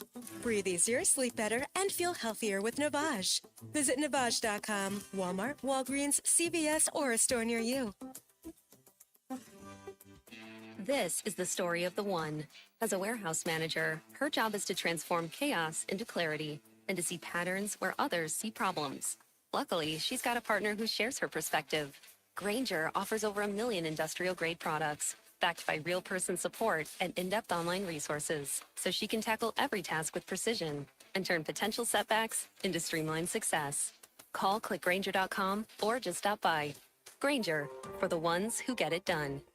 When was the last time you watched your home movies? 1 minute. Unexpectedly, every year American families lose the one thing they'd run back into a burning building for, their family's memories. Hi, I'm Nick. And I'm Adam. We started Legacy Box to help save your family's most important recorded moments so you don't have to worry. Load Legacy Box with your old movies, film reels, and shoeboxes of photos. We work our digitizing magic, converting those memories right to the cloud so they're safe and accessible forever. It's fast, we always send your originals back, and it's done right here in the USA. Over 1 million families have trusted Legacy Box. Better Homes and Garden, Real Simple, and Inc. magazine are all talking about Legacy Box. New York Times columnist David Pogue says, have them digitized. I wish I'd done it sooner. Take action. Save your family's memories today with Legacy Box. Go to legacybox.com/value to get an incredible 50% off your Legacy Box. That's legacybox.com/value for 50% off while supplies last. legacybox.com/value. It is your girl, Cammie. And I want you to know that when I listen to the radio, okay, I listen to Reese on the radio. We are back. NewsTalk 1080 WTIC. Straight to the phones we go. Conspiracy theorist extraordinaire. No, he's probably going to hate that I called him that. Joe in Simsbury is on the line. Joe, I guess I called you out on my opening monologue. What say you about these Ryan Ralph revelations in this letter he sent out? Oh, there's absolutely a lot more there than we're ever going to know because people are going to block that. But you refer to me as a conspiracy theorist. I say that jokingly, tongue in cheek. Oh no, today, and I don't know. Sometimes I think we're in the Matrix because today my call is going to be a conspiracy theory. Okay.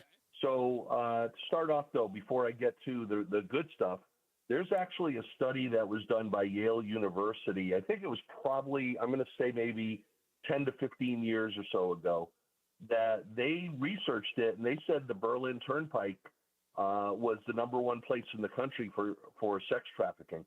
Really? So, yeah. Yep, it's absolutely out there. I didn't have time to look for the exact title of it or the date, but it is 100% out there.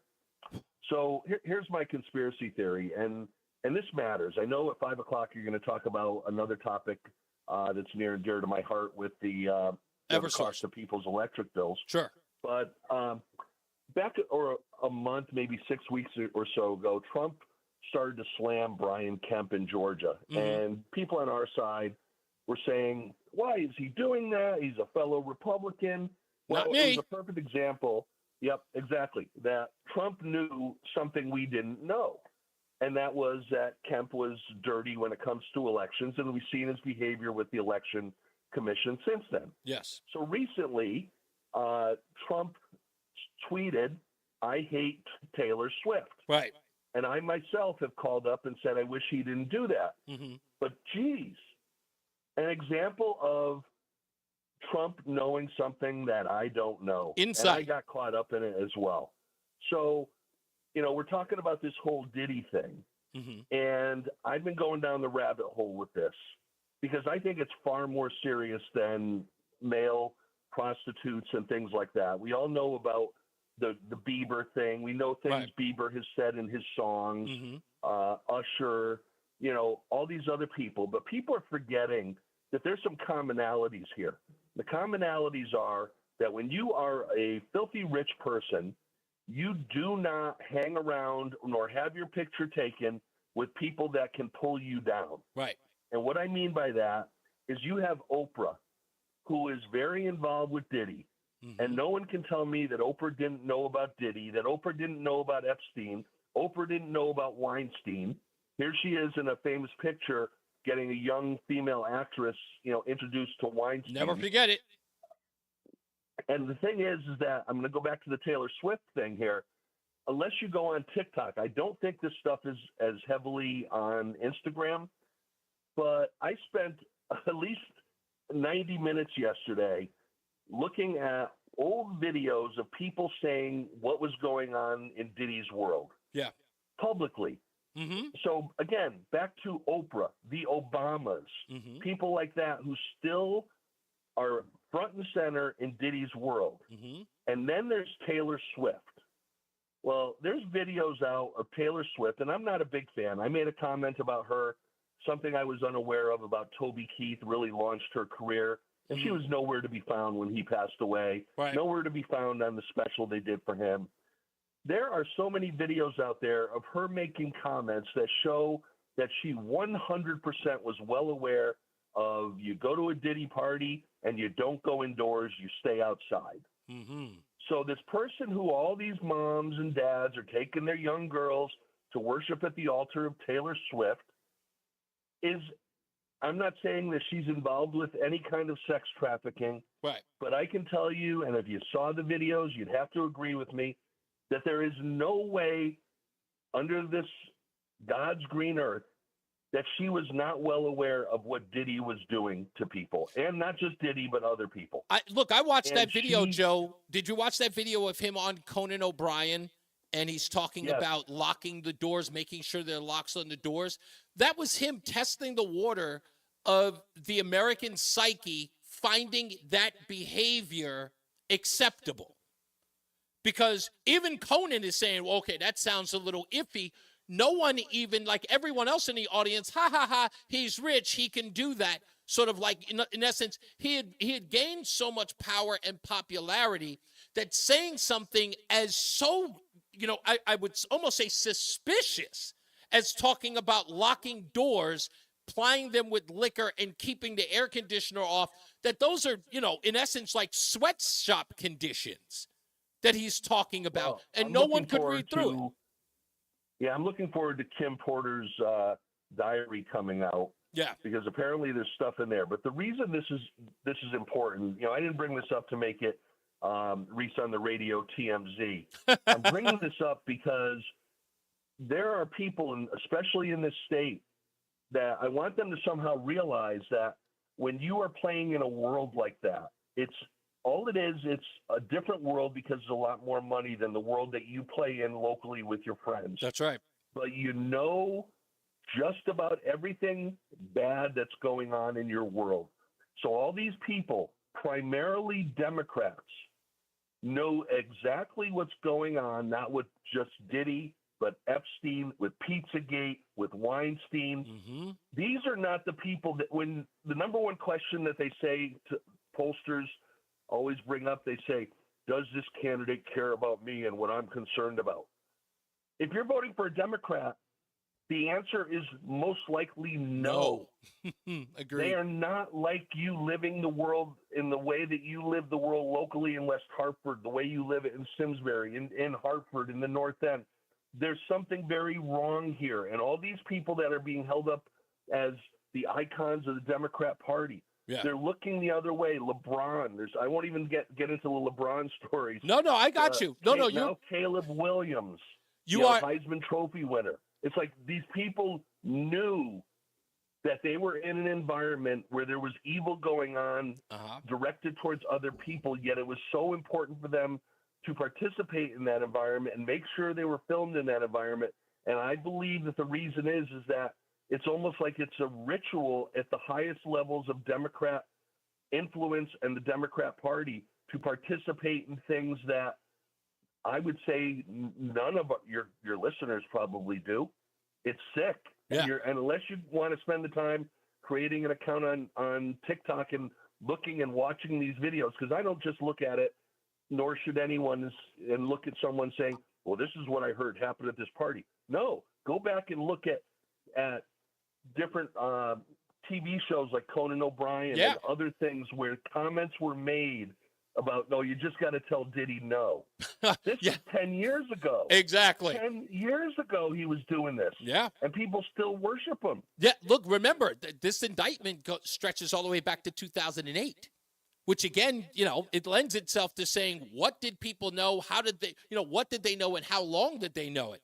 But thank you, Joe. Everything you said is absolutely spot on, sir. Thank you, and I'm glad. I knew you were going to come out. I knew you were going to come out and talk about some of this.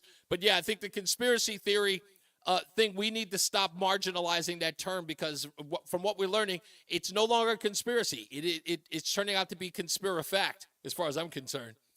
And I don't think, real quick, that they want to get rid of Trump because Trump is going to change tax policy. Yeah, exactly. I think Trump's going after something here that Clearly, you're 100% right. Thank you, sir. Fred is in Middletown. How you doing, sir? Hey, hello. Hey, so I hate Taylor Swift the first time I heard it. So you gave us the bad news. The good news is that there's still somebody to put Diddy in jail, Right. That's true. Yeah, it's just that close, though. Like they say, what Nixon did wouldn't be a problem now. And there's no reason to suspect, not one reason on earth to suspect that Epstein is dead. He's just, probably living in Israel. Unless he was vaccinated, in which case he might be dead. You're a mess, Fred. And someone told me that they saw the Oprah thing. I haven't seen it, but she looked 30. She looked like she was about 30 No, years but I old, will yeah. tell you this. The interesting part is that they had teleprompters everywhere.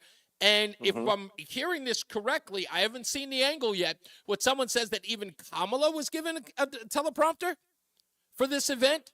And another part that even Joe was talking about, I wanted to chime in on that, but we were going a little long, was, again, what have we learned from Oprah Winfrey is that, or even from the left, that here's Kamala Harris, who's supposed to be the most popular thing since Obama, who is still got to be pushed over or dragged across the finish line by their deified celebrities like Julia Roberts and Ben Stiller, and Meryl Streep. Like, we don't, if Kamala Harris is obviously the person who is going, that has the most popularity, and the polling data suggests that she's going to win this election, what do we need Meryl Streep to give her endorsement for? Meryl Streep's never been right about anything except her acting jobs. Yeah, isn't this a little overkill? Just real quick, this is just like the lights went on. You know? It's been dark and somebody turned on the light. WTF. All right, thank you. Exactly. Thank you. I'll never forget, Meryl Streep was one of the first people to stand up and applaud Roman Polanski when he won Best Director for The Piano. Is it Piano or The Pianist? One or the other. Who knows? Let's go to Matt in Bristol. Bristol, what's going on, Matt? Hello, Mr. Hopkins. How you doing? Pretty good, sir. It's funny. I was just going to call up and say, what did I tell you would happen if you gave Joe your personal number? I told you you'd turn into a conspiracy theorist. But I knew Joe, listen, Joe has been one of the people since I joined here. He has been, everything he said, I dive into. But he's made me more curious than I've ever been, because I'm like, okay, the guy's usually not wrong. And I haven't found him to be wrong yet. I haven't. No, listen, like I said, I thought he was a conspiracy theorist. Right. Until everything he said about COVID was dead on, exactly right. It's like he didn't miss a beat. I'm not discounting this guy ever again. He's earned his stripes. He's earned his stripes. And I said, look, I don't care whether or not if they want to call him conspiracy theorist till the cows come home. I'm going to defend that moniker for him forever. I'm just like, yeah. But the one thing you'll never call him is a liar. Call him anything else in the books, but you can't call him a liar. I just call him that because he's taken it on as a badge of honor. Yes, he has. It's not an insult to him. So. Indeed. No. All right, that's it, my friend. Take care. You got it, sir. Craig says every conspiracy has to start has to start has a theory. That's good enough for me. Ralph's in South Carolina. How you doing, sir? Fantastic. As far as the Oprah Winfrey show went, yeah. If you notice, all those people, you didn't see any people making $75,000 a year before taxes in that audience, did you? No, well, did I see the no? I saw a bunch of wealthy people in that audience. Yeah, all mega millionaires. And as far as Kamala's comment about the gun, they should have asked her, what kind of gun do you have? And when did you take the safety class to be able to get a concealed carry permit? Because to get a concealed carry permit in most states, you have to take a class and fire at least 50 rounds from different distances. Exactly. I don't think, and it's funny because she was an attorney general and she was a district attorney. So I would imagine she's at least learned something about carrying a gun. I don't know whether or not she has one in her home. I seriously doubt that. In fact, I want to read, I think Craig wrote something earlier in the chat room about this, if I can find it here. Let me see. Yeah, Craig said, the vice president's residence is one naval observatory lane. She lives on a military base, for Christ's sakes, and has personal weapons in the house. Secret Service and the Navy would never allow that. So, yeah, I mean, I think it's fair to say, if she's talking about her house, I'm sure she's not talking about the vice president's residence. She must be saying in her private home, but whatever. But I'll guarantee she doesn't have one, and she just said that to suck up to the people who believe in the Second Amendment. Oh, and, yeah. Well, one other thing, Reese, if I might. Yes, sir. On the sex trafficking. Yeah. You know what they should do with those people who they catch sex trafficking and they're convicted, Reese? Yeah. Yeah, they had to find a place to bury them. I think there should be a death penalty. I think there should be a death penalty involved. I really do. I mean, can you imagine if that was your daughter and they did that to your daughter? Or my son. It's, as far as I'm concerned, it's a form of slavery. It's a form of slavery, and it's got to be a death penalty as far as I'm concerned. Thank you, boss man. I appreciate you. I do want to say this, an interesting part about that P. Diddy thing. Look, I said it on my Sunday show. I'm really, really not in favor of all these people coming out of the woodworks talking about, I seen it. You know, if you're not contacting the police, if you're not contacting the federal government to talk to them, because I should not be reading your comments in People magazine. I should not be reading about what you experienced in People magazine. If anything, I should be hearing it from the federal government when they write another indictment or they are adding charges to the case. That should be when I hear from that individual. Let's get again into to the BPS Traffic Center with Mark Christopher. Hey, Mark. All right, Reese, thank you very much. Good afternoon to you. Good afternoon, everyone. Yeah, they're trying to make that paper, though. Yeah, exactly. Fast-friendly and reliable plumbing services. Visit calljoetheplumber.com. If you're heading into Hartford right now on the southbound side of I-91, delays from 35 down to 32 A and B, and again down by exit 28. Northbound side of 91 moving well, Cromwell through downtown up into Windsor. Westbound 84 slowing 56 Governor Street out to 47 Sigourney, 84 eastbound. 46 into the tunnel. 291, 384 looking good east of the river. 2 eastbound's okay. Glastonbury to Marlboro. 9 northbound a little slow. Harbor Park up to the Aragoni Bridge in Middletown. Waterbury's looking good. 84 and 8. 84 eastbound. Danbury slowing 3 to 5. Again, 84 eastbound tight in Newtown 10 to 11. South 95 New Haven slowing 46 down to exit 44. I'm Mark Christopher. Traffic and weather together on the 8's WTIC News Talk 1080. At Joe the Plumber, we know that toilets and sinks always pick the worst times to act up. That's why we promise fast, friendly, reliable service. The friendly part is about you, not the plumbing. We're going to get medieval on that. Visit us at calljoetheplumber.com. WTIC weather. Well, the rest of the afternoon, it'll be pleasant with a mix of clouds and sun, the high of 70. Then tonight, under cloudy skies, mild but comfy, the low down to 53. For Tuesday, mostly cloudy, the high right back to 70 degrees for us. There'll be a breeze out of the east-northeast throughout the day, and mostly cloudy, mild but comfy Tuesday night, the low back down to 53. Wednesday, cloudy with a couple of showers. You want to take your umbrella with you as a just in case. The high dialed back to 68 on Wednesday. Still a couple of showers Wednesday night, the low down to 58. Thursday, cloudy, a couple of showers lingering. It'll be milder, though, with the high moving up to 73 Thursday. Friday, partly sunny, a pleasant day to round out the week. Less humid, too, the high of 75 on Friday. Great day to kick off the weekend on Saturday with sunshine and a few clouds, the high of 75. Sunday, mostly sunny, another beautiful fall day, the high of 76. I'm meteorologist Jason Caterina in the WTIC Weather Center. WTIC is 99 and throwing a year-long celebration to 100 years on the air. This is WTIC and WTIC FM HD2 Hartford. Always live on the free Odyssey app. 71 degrees, 5 o'clock. I'm Dave Mager, WTIC 1080 News. Lows around 50s tonight, up to about 70 tomorrow. The suspect in the second apparent assassination attempt on Donald Trump ordered to remain in federal custody.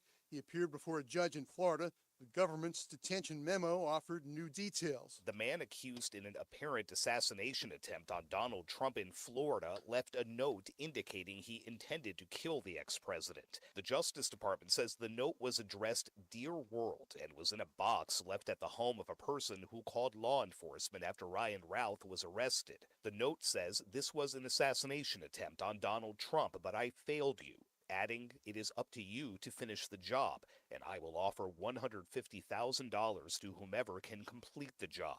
Routh also kept a handwritten list of dates and places where Trump was due to appear. Sagar Magani at the White House. Lebanon says Israeli strikes today killed more than 350 people and wounded more than 1,200. It's the deadliest barrage there in almost 20 years. Israel says it's going after Hezbollah, bombing targets across the region, even striking senior militants in Beirut. White House Press Secretary Karine Jean-Pierre says President Biden is committed to a diplomatic solution to prevent a wider war. That's why we've been working around the clock on the ceasefire deal, that hostage deal. Yes, get hostages home. Yes, get that increase of aid into Gaza and to stop the war. But we believe that by doing that, it would certainly help with the tensions in the region. No one was hurt and no actual danger was found at Vance Elementary School in New Britain. The school was on lockdown for about 2 hours after a threat was received. New Britain School Superintendent Tony Gasper explains. At approximately 11 a.m., a threatening phone call was received by the office staff here at Vance School. The call was specific, threatening to say that there was an armed person within the building. The building was immediately put into lockdown status, and all of the staff took appropriate action according to our emergency protocols. Gasper says police arrived quickly, did a thorough search, and found no threat on the grounds. New Britain schools will operate as scheduled tomorrow. Officials in Bridgeport reporting additional intimidating messages against city schools. The schools were closed last Friday. They were open today. Police are investigating to find out if the threats are credible. They say they have layered protection in and around Bridgeport schools. The DOJ says dangerous counterfeit pills were being churned out of an East Haven garage. 7 people are charged. They're accused of producing fake oxycodone, Xanax, and Adderall tablets containing other dangerous drugs. They were shipping from Connecticut starting last year. The suspects were allegedly led by 45-year-old Keldon Hinton of New Haven. U.S. Attorney Vanessa Roberts Avery. Hinton shipped more than 1,300 packages through the U.S. mail. He also distributed counterfeit pills to associates in Connecticut who sold them to their own customers. The feds are investigating a death that may be connected to the ring. A bipartisan measure in Congress aimed at keeping kids safe online is getting closer to the finish line. The Kids Online Safety Act has passed the Senate and a House committee. The bill would require social media platforms to take steps to prevent harms against children. That includes bullying, substance, and sexual abuse. Senator Richard Blumenthal says students he and Governor Lamont met with last week in New Haven made their concerns known. What struck me is how articulate and forceful young people are themselves in saying, you know, this social media thing is causing us to suffer. We can't stop it. It's almost addictive. It takes us away from our classes, from social interaction in person with other young people. Blumenthal, a guest this morning on WTIC's Brian and Company. On Wall Street, the Dow sets a new record at 42,125. It climbed 61 points. S&P climbed 16 to a new record, and the NASDAQ was up 26. Red Sox in Toronto, pregame just after 6 p.m. on WTIC. For more, check out WTIC.com. I'm Dave Mager, WTIC 1080 News. Did you know that 9 out of 10 customers Oh, a minute. insurance to a friend? 9 out of 10? 9 out of 10 people don't even love their birthday.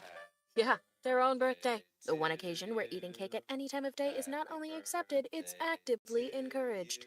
Wait, does that mean people like us more than cake? Legendary service and superior coverage from AAA Insurance. Something 9 out of 10 of our customers would recommend. Find out why at AAA.com/insurance and get a quote.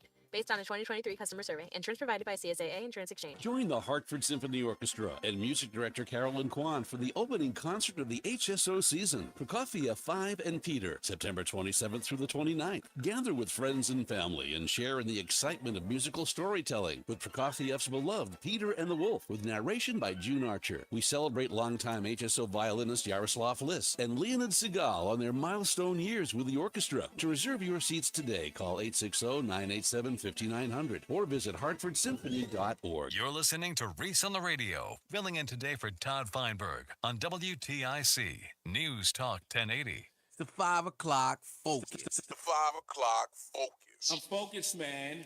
Today on the 5 o'clock focus, we'll talk about Governor Lamont. Governor Lamont was asked over the weekend on 2 occasions what he plans on doing about Eversource bills. What he says might surprise you. So the 5 o'clock focus question is, do you think that the governor, if not the legislature, are ever going to do anything to lower rates? Or they're just going to ride this out to the point where people stop talking about it? I have a theory. We'll get into that in the 5 o'clock focus. 860-522-WTIC, 860-522-9842, if you wish to opine. On another note, I've got to give an applause to Janet Jackson. I'm just giving it to her. In a story that you can read on the stupidest thing I've read today at ReeseOnTheRadio.com, it was about Janet Jackson doing an interview with Guardian. If you haven't read it already, she did an interview with The Guardian. And in that interview, she's asked about Kamala Harris. Why? Because Janet Jackson is black. And she is only, her color. The Guardian asked her about being black and about Kamala Harris. And Janet Jackson responded by saying that Kamala Harris is not black. I'm just going to give her another round of applause. And she goes, that's what I heard. I heard that her father is white. I haven't watched the news in a few days, she said, which is hilarious. But then someone on her behalf by the name of Mo El-Masari said to the Variety magazine that Janet had apologized, that he made a statement suggesting that Janet Jackson had apologized for her statements about Kamala Harris. Well, Janet Jackson has released a statement and said, through her and her brother, saying Mo El-Masari is not authorized to give any statements by Janet Jackson. And we did not say that we apologize. We have not apologized for anything. And then they sent a letter to Mo El-Masari and fired him. Congratulations, Mo. Mind your business. Let's get into the BPS Traffic Center with Mark Christopher. You like Janet. Don't you like Janet? Love Janet. Are you kidding? Of course I love Janet. They called her a leech in one of the articles. They were saying that her fans, because she made these comments about Kamala Harris, they said she was a leech off her brother's fame. I'm like, Rhythm Nation don't count? No. Janet Jackson could definitely stand on her own. Exactly. I couldn't believe that. Janet Jackson, Jimmy Jam, Terry Lewis, the three of them did a lot of amazing things in the 80s and 90s. So, that's a false statement. That's what I'm saying. I'm like, there was one time that I didn't even know Janet. Janet was so popular, I forgot she was a part of the Jacksons. Yeah. She's standalone. That's ridiculous. She's still headlining shows. She just toured this summer. What is she, 50-something years old? Exactly. Please stop this. this. Definitely stand on her own. Stop. Absolutely. It's Jackson if you're nasty. Right. Miss Jackson if you're nasty. I don't know. And that's the way love goes sometimes. That's You're not right. going to get love from the public when you make certain statements. But, hey, she's just giving her opinion, and some people don't like it, and that's what they're going to do. They're going to attack her. So. In the hood, we used to say, put an H on your chest and handle it. There you go. See, I didn't grow up in the hood. I never got an opportunity to put an H on my chest. Listen, don't worry. We're going to go back in time. I'm going to teach you all of the old vernacular. Okay, sounds good. Share it with the kids. All right, Reese, thank you very much. Well, good afternoon to you, and good afternoon, everyone. And if you're heading into Hartford right now, delays 91 southbound 33 down to 32 A and B. Northbound 91 moving well, Cromwell through downtown up into Windsor. Westbound 84 slows approaching the Bulkley Bridge out to 47 Sigourney. 84 eastbound just losing a little speed between exit 46 and the tunnel. 291 through 84, that looks good east of the river. 2 eastbound's okay, Glastonbury to Marlboro. 9 northbound a little slow at the Aragoni Bridge in Middletown. Both sides of 84, both sides of 91 moving well through downtown Waterbury. 84 eastbound slowing 3 to 5 in Danbury. 84 eastbound a little tight again in Newtown by 11. South 95 just a little slow in New Haven, 46 down to 44. Traffic and weather together on the 8th WTIC News Talk 1080. WTIC.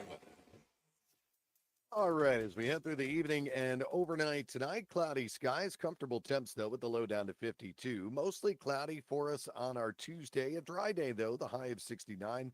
With a bit of the breeze out of the east-northeast, it might feel a little cool at times.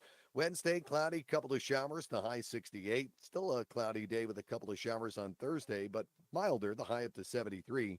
Partly sunny, pleasant, less humid on Friday, the high back to 75. And a gorgeous day Saturday, sunshine, a few clouds, the high again of 75. Meriden at 66, New London 63 at 64 in Hartford. I'm meteorologist Jason Caterina in the WTIC Weather Center. Don't let a cold, sinus infection, or allergies ruin your day. Breathe easier, sleep better, and feel healthier with Navage. Visit Navage.com, Walmart, Walgreens, CVS, or a store near you.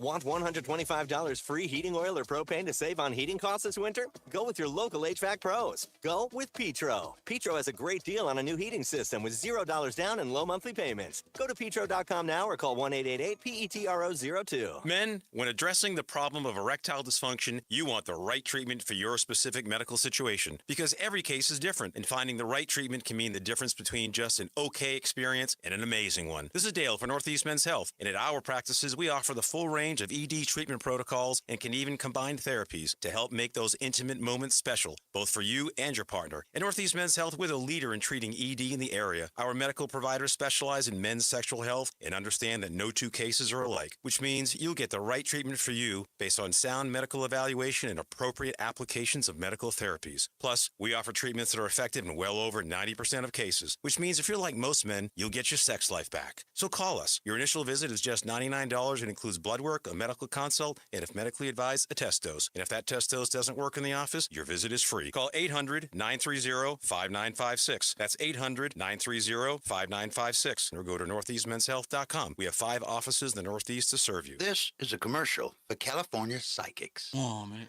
The most trusted psychic network. So, if you're waiting for a sign, this is it.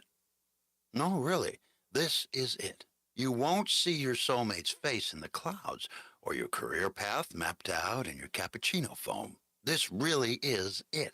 We could add some dramatic sound effects if you'd like. So what you waiting for? Experience the joy of certainty at CaliforniaPsychics.com. I learned patience from my adoptive dad. All he had to say was, "Hey, you got this. Just breathe." Hey. Pretty good. Yeah. Might have to start a band. Adopting a teen from foster care. You can't imagine the reward. Visit adoptuskids.org to find out more. This message is brought to you by Adopt US Kids, the U.S. Department of Health and Human Services, and the Ad Council. It's the 5 o'clock focus. It's the 5 o'clock focus. I'm focused, man. We're back. It's Reese on the Radio, News Talk 1080 WTIC. Yeah, we going back in the old angry hip-hop days. Woo, this is old. I don't even remember what song this is. This is like the real bang, bang, bang hip-hop area. I can't even call it real hip-hop. Anyway, more news and more views than you can shake a stick at. The 5 o'clock focus is here. Greg Lamont was on TNH with Dennis House. And he was also on one of the other Connecticut stations. I don't know why I'm forgetting it now. But if you got a chance to, well, you probably didn't because you were out doing, living your life on a Sunday. I don't blame you. But this was interesting. He was asked about whether or not there are any plans to help nutmeggers with their electric bills, whether or not there'd be a special session, things along those lines, in both of those interviews. Here's one where he's out and about with Dennis House. Listen to this. It's going to take a second. There. What's the number one question or complaint you get from people when you're here? When I'm right here? Yeah. Do people come up and say, hey, can you do this? Or I like this, or I don't like that? My electric bills are too high. Let's talk about the electric bills. What can we do about that? So he was very cavalier about that. My electric bills are too high. That's what the number one thing that people... I didn't see him taking it seriously. He was just saying, electric bills are too high. It's like saying, my street's got potholes. Very cavalier. But anyway, House pressed on. It's being done. We need more supply. And it's either nuclear, wind, which is expensive, solar, which is okay. Also expensive. Hydro coming down from Quebec, natural gas from New Jersey or Pennsylvania. I'm talking to everybody so I can present these options so we just make some decisions in terms of where you want to be. Did you hear that? Where you want to be. Nothing about bringing the cost down. Where you want to be. In essence, where we're going to be getting our supply from. But he's still considering wind and solar, which are expensive. That's not having a conversation about bringing the cost down. Will that be addressed in the next session in January or perhaps this year in a special? I met with the Energy Committee about 3 weeks ago, just saying we got to focus on what our energy mix is going to be 15 years from now. 15 years from now. People are reeling today. He's having conversations with people about 15 years from now. He was then asked again on another show. Now, the Republicans are asking for a special session about electric rates. Is that going to happen, or? I don't think so. It would if anybody had a constructive idea. I got one. I have a constructive idea. Let's stop paying for garbage. Let's stop paying for nonsense. Let's defund the Connecticut Green Bank as a start. Can we just start there? You'd sit down immediately. Right now, the main ideas I have here are let's have the taxpayers subsidize the electric rates for a little bit. I think it makes much more sense if in the next regular session, we smooth it out. So when we make a lot of money on our nuclear hedge, or when we lose money, there's not a big spike in your rates. Oh, there's still a spike, though. There's still going to be a spike. Just not going to be that big spike that you saw before. I think that's something we will do, and I'd like to get that passed. But do you agree with the Republicans that there are some hidden costs here that the utilities aren't telling us about? Or? Not really. Now, I couldn't believe it. He doesn't believe that there are any hidden costs. You want to know why? Because he doesn't think you know about them. Not really. So my question to you, and of course you're going to opine in other areas too on the subject, but I don't think anything's going to get done. I think that Lamont knows that Republicans don't have a majority, and he knows he's got the Democrats in his hip pocket, and they're not going to do anything to lower rates. They don't care. I don't think anything's... If there's not going to be a special session, it's fair to suggest that, look, you're just going to have to suffer through the high cost of energy bills. You're just going to have to deal with it. They're going to do nothing. Let's get to the phone calls. 860-522-WTIC. Sean is in Meriden. How you doing, Sean? I'm doing good. How are you? I'm all right, sir. I just the main reason why I called is because when you said the comment about just you got to suck it up or find a job you love to do. Yes. I thought that was hilarious. And I've been doing the private sector social work for 40 years. About helping kids stay in the system that don't need to be in and helping families get the resources in their home and in their community so they don't have to get sucked into the system and give up everything that they've worked for. And I've loved it, and I still love it. I still do it. But then the other, so I just want to say I thought it cracked me up when I was driving. Thank you, sir. But the other thing that I thought was really interesting is, number one, I saw the thing about Epstein and Oprah and all that. the guy was right. There's no way the network didn't know about what was going on. Indeed. And that includes Obama. That includes the whole crew. And they knew dang well, including Oprah, which means which is why they have no problem forgetting about the 320,000 kids that just disappeared from the border. That's right. Yeah. Wow. Because kids have been disappearing. And my last comment is, the spokesperson for the White House, Corinne Jean-Pierre. Yeah. I thought it was really, really smart that she said something so unbelievably stupid. When they talked about Israel and they said, "Oh yeah, we're talking to Israel about a ceasefire while we get money to Gaza."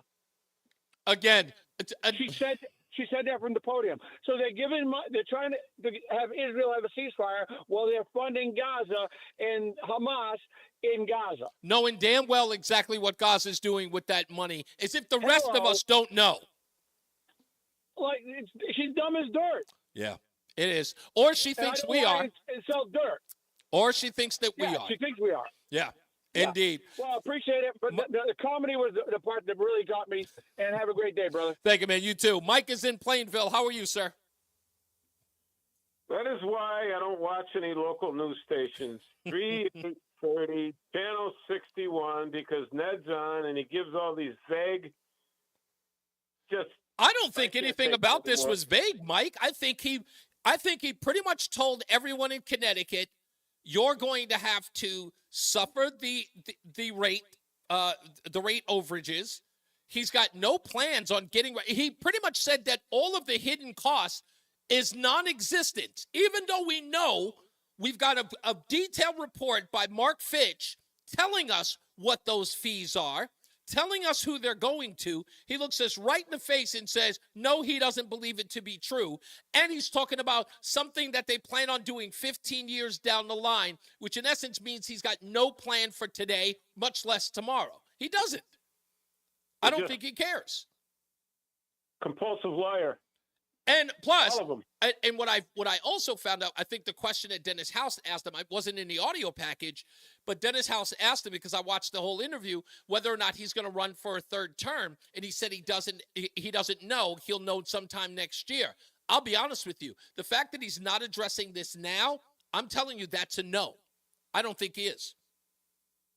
Why don't you think he'd run again? Because I think he's got, I believe that 2028 is in his purview. I believe that he is going to be the vice presidential candidate with Gavin Newsom. I'm telling you, I'm not, you guys keep laughing at me. Keep laughing at me. I wouldn't say it if I didn't believe it. Hey, it's not the fact that you said that. It's the fact that it's so far-fetched, so ridiculous. I know it's ridiculous. I know it's ridiculous.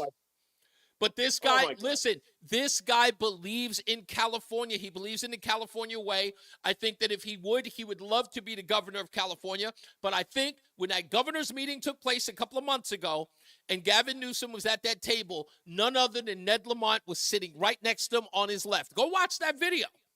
You're gonna see a lot of stuff happening after this next election. I'm telling you, whoever wins, we're gonna have problems. We think we have problems now. You wait. Yeah, I agree. We're going to have a lot more bigger ones. I agree. Thank you, Mike. I appreciate you, sir. Yes, sir. Tim, welcome back. I know you called in earlier, but I had a guest on, so I appreciate you coming back. How can we help you today? How can we serve your liberal needs today? My liberal needs? Okay. First off, Lamont is a caretaker governor. Essentially, an old man in the basement who, makes sure that the radiators work sometimes as far as this state. There's no long-term vision. He doesn't have any political energy to create energy. You don't have a viable political opposition. 45 of the seats at the State House had no Republican opposition. People aren't talking about anything in the streets as far as creating energy or anything like that. I mean, over the weekend they were talking Friday that they're going to restart 3 Mile Island just for Meta and their ultra intelligence, capabilities, AI, that sort of stuff. we have an extra facility at Millstone. Don't talk about that, creating that. Or He any agrees other. with Millstone, though. Lamont actually, during that interview with Fox 61, he actually agrees with Millstone. He thinks that Millstone was a good idea. I'm surprised Republicans. Because he has that lame idea that nuclear power is somehow green, even though the waste sticks around for 10,000 years and there's no place to put it. He thinks of that. It kind of cuts into a little. Well, I'm doing green things. See, I'm creating nuclear power, and I'm really hosing all you people for it. No talk of using spare COVID money to reduce these bills. No, minorities. But even if he does use that COVID money, unfortunately, that money, as it always does, runs out. So what do you do after it's run out? Well, no talking. Even if we were going to, pay off these stupid bills and stuff instead of 2 years and stretch it out at least over 10, so a little, that extra $100 a month, that I'm paying is just way, way too much. Why not get rid of the green energy boondoggles? Well, we did. We No. Hear me out. No. I'm not talking about. Listen.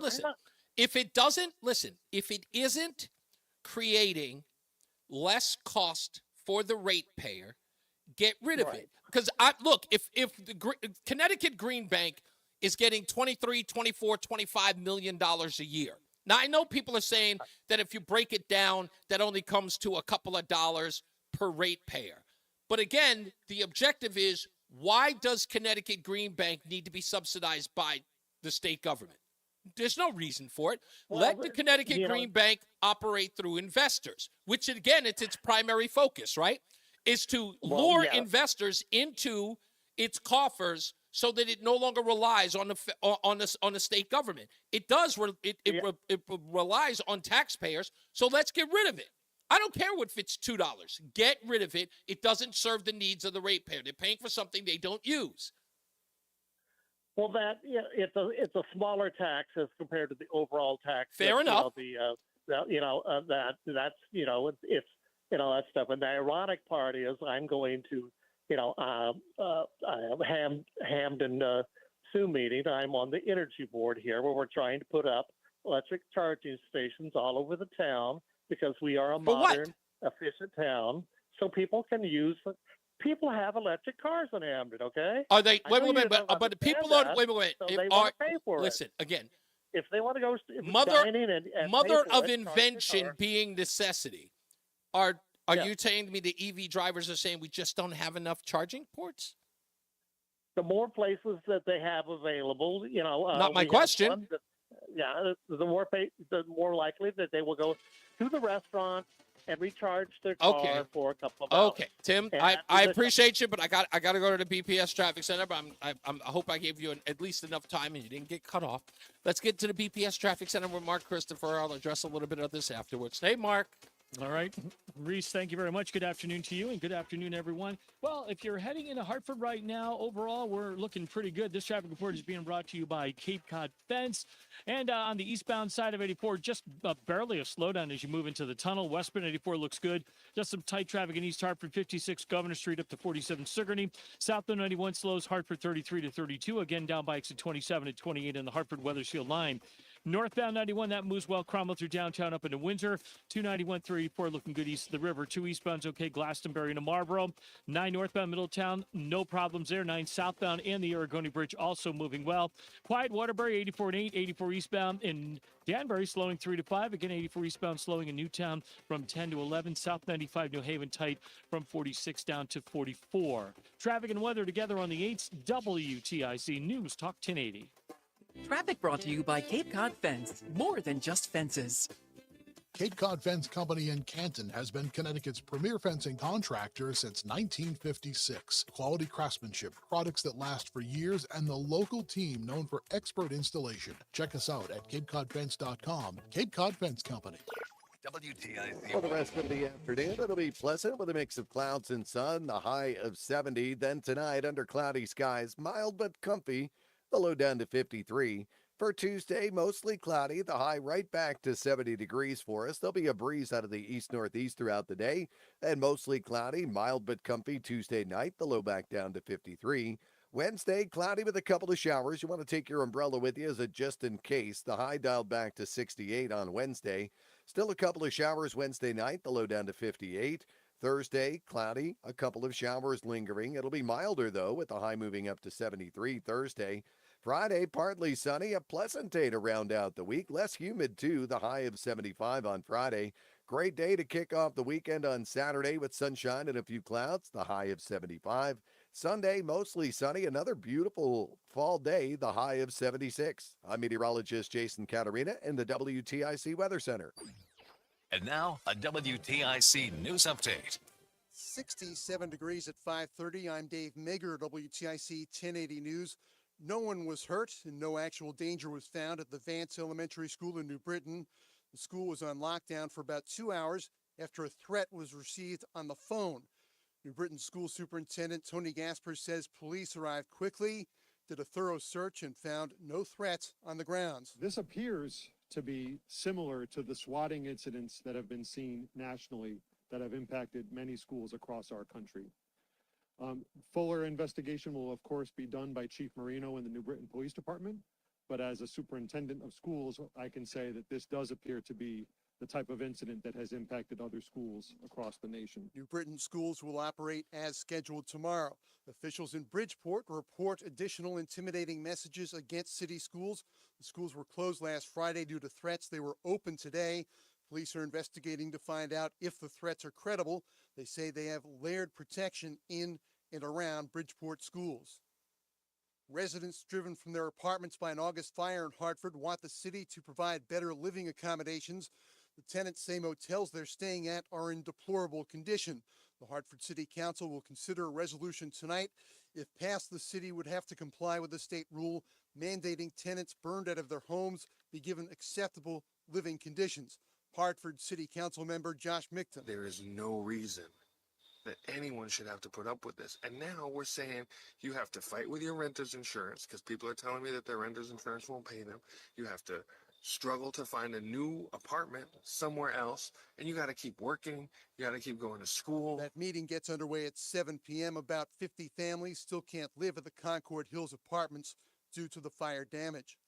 Lebanon now says more than 350 people were killed in today's airstrikes by Israel.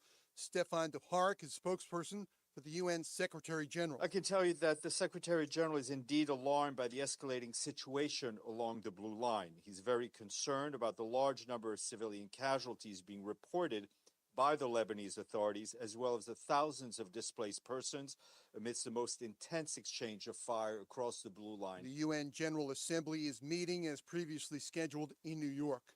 On Wall Street, the Dow closed up 61 points to a new record 42,125. S&P was up 16, also hitting a new record. The NASDAQ was plus 26.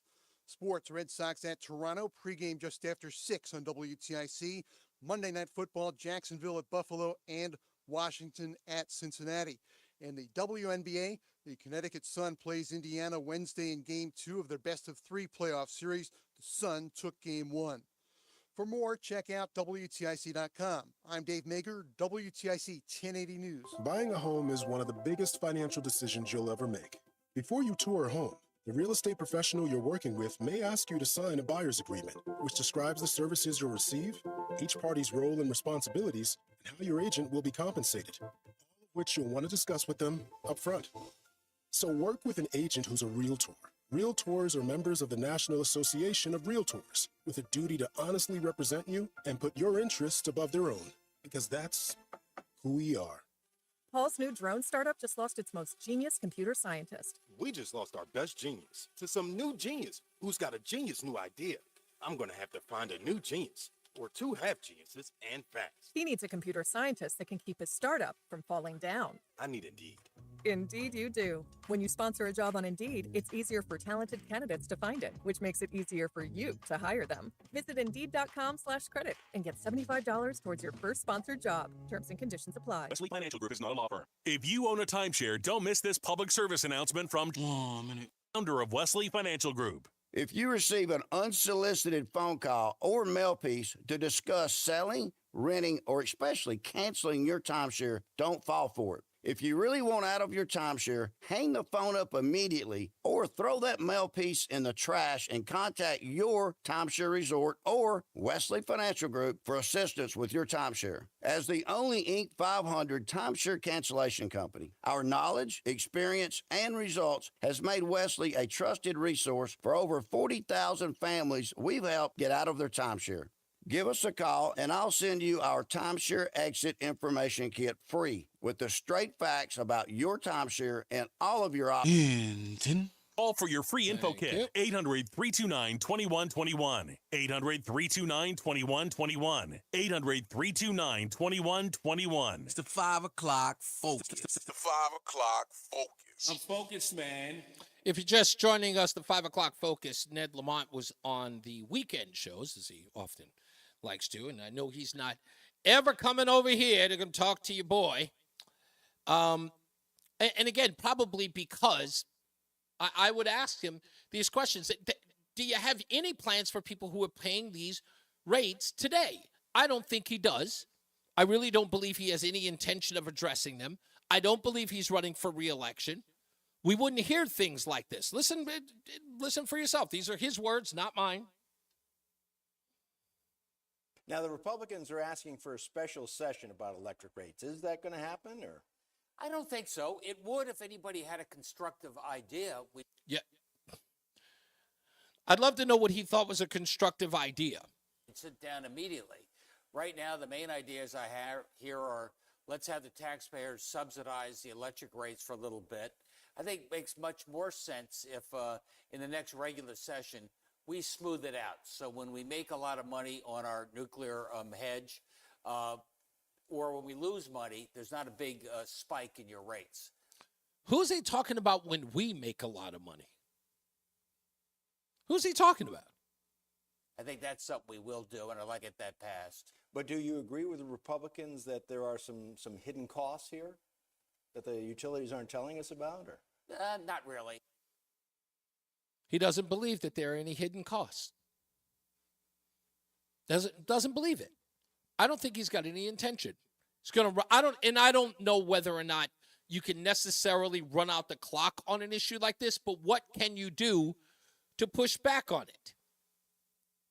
Practically nothing. And Republicans don't have enough of a majority to push to stop this in any way. I don't believe so. But again, I could be wrong. I just think this is one of those things where people are going to suffer through it. They'll pay the extra cost. They'll find a way to pay for it. Maybe somebody will give them, they might come up with a program and will say, hey, if you're having problems paying your bill, they'll subsidize it in some other way. They'll come up with some program in order to help you out. It will be abused, as it always is. But I don't believe he's got any, I really, really don't. Why can't we get to, I believe the Connecticut Green Bank should let's just stop funding that. That's a great start. And unless somebody from the Connecticut Green Bank wants to push back on why they shouldn't be, I'd love to hear from you. Let's get into the BPS Traffic Center with Mark Christopher. Hey, Mark. Seems to me if it was profitable, wouldn't private money be going into a program like exactly. that? That's my whole point. The whole objective is for them to collect the money from the ratepayer to then establish people who want to, sort of buy in. Look, we have this money in. Now you want to invest. It's supposed to be enticement. So you've already got 3 payments of like $23, $24, and $25 million in 3 years, in the last 3 years. So you know what? Cut off that well. And now let the investors go. And if they really believe in green energy, I'm sure everybody would jump in. It'll now. happen. Yeah, It'll let it happen on its own. Don't let the ratepayers be responsible for keeping that thing afloat if you believe it's a good idea. There you go. Very simple. Very simple economics. Exactly. There. I mean, if there's money to be made, the private sector is going to jump in very quickly. Well, Reese, thank you very much. Good afternoon to you. Good afternoon, everyone. If you are heading into downtown Hartford right now, westbound side of 84, Delays approaching the Bulkley Bridge out to 45 Flatbush Avenue. 84 eastbound moving well now. Farmington out into Vernon. Southbound 91's a little tight. 33 down to 32 A and B. And again down by exit 28 on the Hartford Weatherfield line. Easy ride northbound 91 Cromwell through downtown up into Windsor. 291 34. That looks good east of the river. 2 eastbound also moving well. Glastonbury into Marlboro. Quiet Middletown. Waterbury looks good. 84 and 8. Little slow in Danbury 3 to 5 on 84 east. 84 eastbound again a little slow in Newtown from 10 to 11. South 95 New Haven is slowing 46 down to 44. Traffic and weather together on the 8th WTIC News Talk 1080. WTIC weather. Cloudy skies tonight, cool but comfy temps, the low down to 52. Then for our Tuesday, it'll remain mostly cloudy, the high 69. A bit of a breeze out of the east-northeast will make it feel kind of cool at times, though. Wednesday, cloudy, couple of showers, definitely a cool feeling day, the high 68. Still that breeze out of the east-southeast at 6 to 12 miles an hour. Cloudy, couple of showers, rinse and repeat for Thursday, the high up to 73, though. It'll be a little milder. Then a beautiful weekend ahead, starting with Friday, partly sunny, pleasant and less humid, the high 75. Sunshine, a few clouds Saturday, the high back to 75. Mostly sunny, pleasant Sunday, the high of 76. Right now, New London, 63. Same for Mansfield. Waterbury at 61, and it's 64 in Hartford. I'm meteorologist Jason Caterina in the WTIC Weather Center. Atlas Roofing Shingles with Scotchgard Protector. Protect your home and avoid those dark stains on your roof caused by algae. Available now from the Peter L. Brown Company. For a free roofing estimate, please visit peterlbrown.com. With fall around the corner and everyone back to their busy routines, finding time for dental care can be tough. Columbia Implant Center in Manchester is open 7 days a week with late hours. Get the care you need when it's convenient for you. Call 860-730-6030 or columbiaimplantcenter.com. Hi, Joel Johnson here with Johnson Brunetti. Hey, retirement income. Are you sure that you're maximizing your retirement income? Get the retirement income checklist from us, absolutely free. Text the word checklist to 1-800-705-1232. Again, call or text the word checklist to 1-800-705-1232. A checklist to maximize your retirement income. Investment advisory services offered through JB Capital, LLC, a registered investment advisor. Insurance products offered through JN Financial, LLC. Caring makes all the difference. Experience the care at the Bradley Home and Pavilion, where community and caring go hand in hand. As you arrive, a newly remodeled and updated facility awaits you with all of the amenities to provide a place of comfort, security, and peace of mind. The Bradley Home and Pavilion is the place to thrive and have fun. While the space has changed, a commitment to the best quality of life remains the same. The Bradley Home and Pavilion, where community and caring go hand in hand. Experience the care at thebradleyhome.org. Wow, honey, have you seen the electric bill? Yeah. Oh, a minute. But have you heard of Navien tankless water heaters? Tankless? How does that even work? Well, instead of constantly heating and storing water, it only heats water when we need it. So much more efficient than our giant tank heater. That sounds great. Let's look into Navien. Already on it. Imagine all the hot water you need only when you need it. Bulky tanks are history. Navien High Efficiency Tankless is the future. Compact, wall-hung units free up floor space, lower energy bills, longer life than tanks, and a 15-year warranty. Find out more at tanklessmadesimple.com. I learned patience from my adoptive dad. All he had to say was, "Hey, you got this. Just breathe." Hey, we're pretty good. Hey, can you do me a favor at the top? Can you play the opening monologue again? Teen from foster care. Oh shit! All right. Did you already delete it? Yeah. Oh crap! This message is hold on. It's still in the chain. Services and the Ad Council. Vacation is over, school is back in session, and WTIC News Talk 1080 is part of your daily routine with news, weather, and traffic updates, plus local talk shows to keep you informed and entertained. It's back to the grind, but we'll help you get through it. WTIC News Talk 1080 on your radio, your smart speaker, and the free Odyssey app. Hi, I'm Brian Kilmeade. I am so excited to be on WTIC right here in Hartford, Connecticut. I'll be bringing all the breaking news with perspective, give you an idea what's happening, not only the election, but beyond, the things that matter to you on a daily basis. I promise to bring you the best guests, the most insight, and the most prepared. Fresh off Fox and Friends, I come up to do the Brian Kilmeade Show here on Fox News. Make sure you join me on WTIC. Hello, Connecticut. I hope I never have to say goodbye. What's up, everybody? You know who it is. You know who it is. It's Reese on the Radio. Frederick Douglass of the 21st century. It's WTIC News Talk 1080. Another day in the book. It goes by so fast. I don't even know how it does, but it just does. You usually move through here so quickly, and I just have so many questions I want to ask you. You have no idea what your work means to me. What does it mean to you? Then somebody out there knows what it's like being here.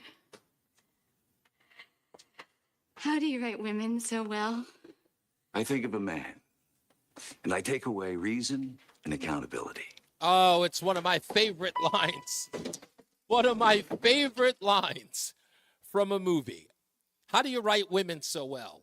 I think of a man, and then I remove reason and accountability. Now, what's the focus of that? Well, that's going to be the focus of tomorrow's opening monologue. Many people tell us that this election, Donald Trump does not have the support of women. And that might be true. And I would like to talk to those women tomorrow. In the event other breaking news happens, like we had this whole bounty nonsense with Donald Trump and the Routh guy. But I want to focus on that tomorrow, on this idea that women will not vote for Donald Trump. You've got a problem with Donald Trump. I understand that you do.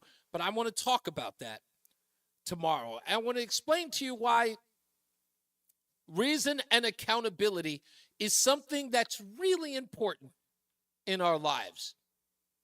I know that this a nonsense that women are voting for a boyfriend or something. Not they're voting on their feelings and not on deeds. What he says instead of what he does. I've heard all that before, but tomorrow's monologue I'll address that. So stay tuned for that. To the phones we go. 860-522-WTIC. Dave's in Brantford. How are you doing, Dave? Yeah, how you doing, Reese? A little bit forward-looking. Timmy was talking about nuclear reactors. And yeah. It's great that they're going to repurpose 3 Mile Island, which is just sitting there, wasted, totally wasted. I don't know what it's there for. Connecticut is a leading state, probably the most forward-looking state in making and using nuclear reactors, and we put them in submarines. That's right. 2 of them a year. And on the surface ships, they probably make about 6 or 8 more every year to put them in surface ships. Those are all steel. You don't have to worry about pouring concrete, miles and miles of water and cooling towers and all of that crap. It's all steel and welding. We could get a couple of those up and running and online in less than 2 years. And we're not talking about it. We've got the skill. All of those guys coming off Navy service, that they've got the skill, and they'd love to go to work in private industry at twice the salary, which still wouldn't be that high compared to what they make in the Navy to run that nuclear plant. We've got the skill. We've got the resources. Another forward-looking thing is using thorium. Thorium-232 is a metal that's in the ground that's about 10 times easier to get than uranium. You stick it in a nuclear reactor and irradiate it. It absorbs the neutron and turns into uranium-233, which is rather lighter than the bomb-grade 235 and the plutonium-239 that we currently use as fissile material. And because it's so much lighter to begin with, its half-life and the total amount of radiation it gives off is about 1/10. So it's much cleaner form of uranium. It's still is fissile uranium, but we're not set up industrially, to promote thorium-232. I don't think that, it's funny because that's the biggest problem with nuclear. It's that it's got the worst PR campaign ever, right? That most people, when they hear nuclear, they only associate it with the bomb. And you have all of these people, again, like, sort of Tim, as soon as they hear the word nuclear, they talk about nuclear waste. They talk about radiation. They talk about anything and everything except for the fact that we've got nuclear power plants all across the country, if not the globe. And how rare is it that we've got a meltdown? I mean, Japan since you had Chernobyl and then we had Japan. I don't think that we've had anything catastrophic with the exception of those two, right? More properly, the nuclear plants that are in our surface Navy ships and submarines, correct, they never break. That's correct. They are stone cold reliable. Because they're small and they're tough, that's what we need more of. And that guy you had on, I think it was last Monday for a full hour that talked about nuclear. Yeah, Mark. That was one of your best shows ever. Thank you. Absolutely ever. That 5 cents a kilowatt hour that we're guaranteeing Millstone to buy their electricity. Yeah. The takeaway from that is for the forward contracts, those wind and photovoltaic farms, we're guaranteeing them 15 to 20 cents a kilowatt hour wholesale. Yeah. That's why the price is out of control. No one in their right mind would invest in an energy source that's costing 4 times what you can get energy for now. Indeed. Which is why we're going broke, trying to fund the green bank. Yeah. Thanks for letting me get on. No, Dave, I appreciate you, sir. Thank you, man. Bye. Bye. Armand is in Avon. How are you, Armand? Hi, Reese. Thanks for taking my call. My pleasure. Great points by Dave. So I was going to make most of those, but he did a great job in setting the foundation. Mhm. Now I'm going to give you an opinion. Reese. Okay. And I don't have facts behind this, but I'm going to tell you why I think the government doesn't want to go with nuclear. Okay. It's not for fear of nuclear. It's not for fear. It's because they would rather create inefficiency than efficiency. And why that is I believe they look at technologies like windmills and solar panels, creating thousands and thousands of good union jobs. Ah. Okay? If you think about it, once you get the build out of a nuclear reactor requires all the operational and staffing at the beginning. Right. But once you get these things up and running, they run with a bare bones staff. Right. If you put up windmills, and I'll give you an analogy, put up 300 windmills is the equivalent of, let's say you had to transport 100 passengers every day to work across the state of Connecticut. Using windmills is like getting 100 cabs and shipping people in cabs instead of 2 buses.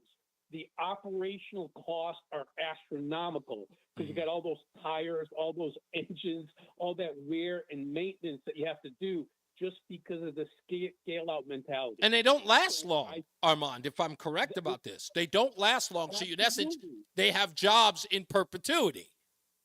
Exactly. So what they're trying to do is the government is never about efficiency and reducing staff. They want to give the appearance that they're creating jobs, and that's good for the economy because those people become taxpayers, and even better if they're union taxpayers. Wow. Just an opinion. No, I don't think, listen, I don't think you're far off. That it makes absolute, listen to me. This is an Occam's razor kind of moment. You know what I mean? The simplest answer is usually the answer, right? So, Yeah, there's definitely an ulterior motive. Yeah. Why would you ignore, as Dave said, our nuclear naval fleet? When's the last time you heard of a U.S. ship going down because of nuclear failure? Never. Those things are rock solid. We've got the workforce. We've got the skill, but they'd rather put up windmills. There's definitely a nefarious, thinking someplace in the background.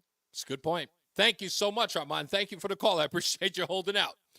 Let me go to, thank you, sir. Let's go to Jeff in Marlboro before we get out of here. How are you doing, Jeff? Yeah, I'm doing all right. How you doing, buddy? I'm all right, sir. So we were talking about nuclear power. I just want to chime in a little bit on the fact that let's just face it. This whole planet runs on nuclear power. What is our sun? It's a big nuclear fission fusion center. Good point.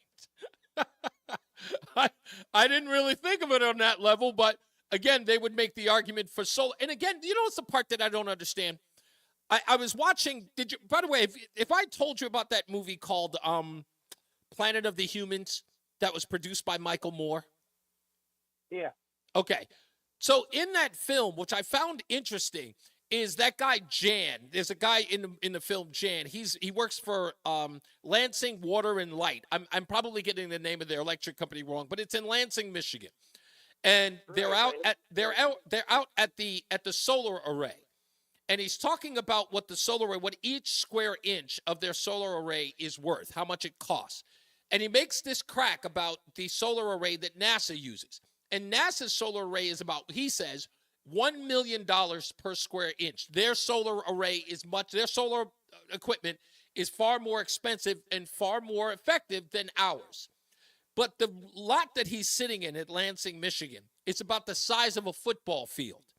And he says that they tell people that they're providing electricity for 61 homes, when in reality, he tells they only provide electricity for about 10 in one calendar year. When a woman asks, how big would the array have to be, he says 31 square miles in order to supply electricity for the entire town of Lansing. It turns out, 31 square miles is larger than the town of Lansing. Yeah, exactly. Again, I'm going, what? So the fact that everyone knows this, and again, I implore Democrats in legislature, and especially the Republicans, to watch that movie. It's free on YouTube.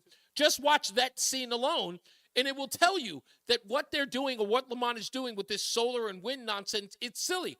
I'm inclined to agree with Armand here. Perhaps he's right. Maybe it's a way to create union jobs, because, again, that's also an investment in getting people to move to the state. Well, I think if we use and we encourage knowledge and research into the nuclear power, it's going to be a way better source of energy than anything we've ever had. It's just it has such a I don't know what the right word is at the moment. It has a bad connotation to its name. Oh, nuclear! It's Indeed. dirty. And I think that's where Tim was coming from as well. I think nuclear it's always associated with something negative. Nuclear is a pejorative just in the minds of many people. And I don't think you could get the state of Connecticut, if you held a vote tomorrow asking whether or not, even if it would bring down the rates or the cost of electricity, if you were to ask the state of Connecticut whether or not they would go to nuclear, if it would lower the cost, I still think they'd vote against it. I just believe they would. Yeah, but they're the same voters who want to plug in their cars and not pay higher costs and not use fossil fuels. Yeah, you know what? Again, I think I said it 2 years ago. The sad part about Connecticut is that it can't afford its politics, even when those politics are bad. They think this energy just comes out of the air, out of nowhere. So, air and solar, indeed. Thank you, Jeff. I appreciate you, sir. Much appreciated. All right, thank you, man. You have a good one too. Okay, again, tomorrow, opening monologue. Women, reason and accountability, and the election. Unless, of course, something else takes place. Stay tuned for that. Don't forget, go to resetonradio.com for the stupidest thing I've read today. The Janet Jackson story is there as well. And I'm trying to think, was there anything else that I need to? No. Oh, yeah, we're on Instagram now. You can watch the show live there as well. So friend us on Instagram, on Facebook, but you can do all that by going to resetonradio.com. That's reseontheradio.com. What do we have coming up? I can't think of anything right now. All right, that's about it. It's been a great Monday. Can't wait to do it all again tomorrow. But we need to move a little slower, Roland. Okay? Just can we slow down time? So I don't. Hey, I can't control the time, man. Just help me out a little bit. All right, folks, as I always say, radio is free, so we thank you for paying attention. Remember to keep JC in your hearts and in your minds. Sean Patrick, we love you and we miss you. Remember that panic is not planning, so plan your work and work your plan. Me, I'm Reese on the Radio. You have a good night, pleasant tomorrow. He is Mark Christopher at the PCS Traffic Center. There it is. Yeah, she ain't no leech. Somebody knows. And she knows her colors. That's right. And somebody said in the chat room, don't forget about Different Strokes. She was on there, She was on Good Times. She's always been her own woman. Yeah. I only think she did one song with Michael. I think it was called Scream. It was called Scream. That's right. Wasn't that great of a song? Yeah, it's okay. It was all right. Hey, Reese, have a great night. Thank we'll you, see man. Tomorrow. If you're heading into Hartford right now, southbound side of 91, a little slow at 32. All right, boss dog. All right, man. See you mañana.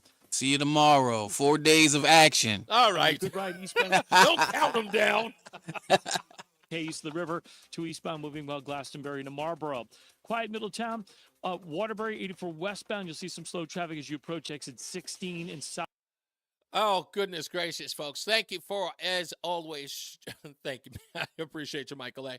Thank you, everyone. What's the update? Which I don't have anything yet. Again, I wish that I did. They're not going. I promise you they're going to. Somebody's going to say something. I just don't know what it is.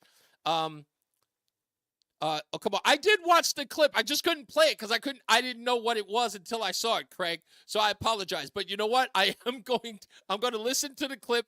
In fact, I'll play it for you now just to make sure, just to let you know that I did open it up. Here's the clip.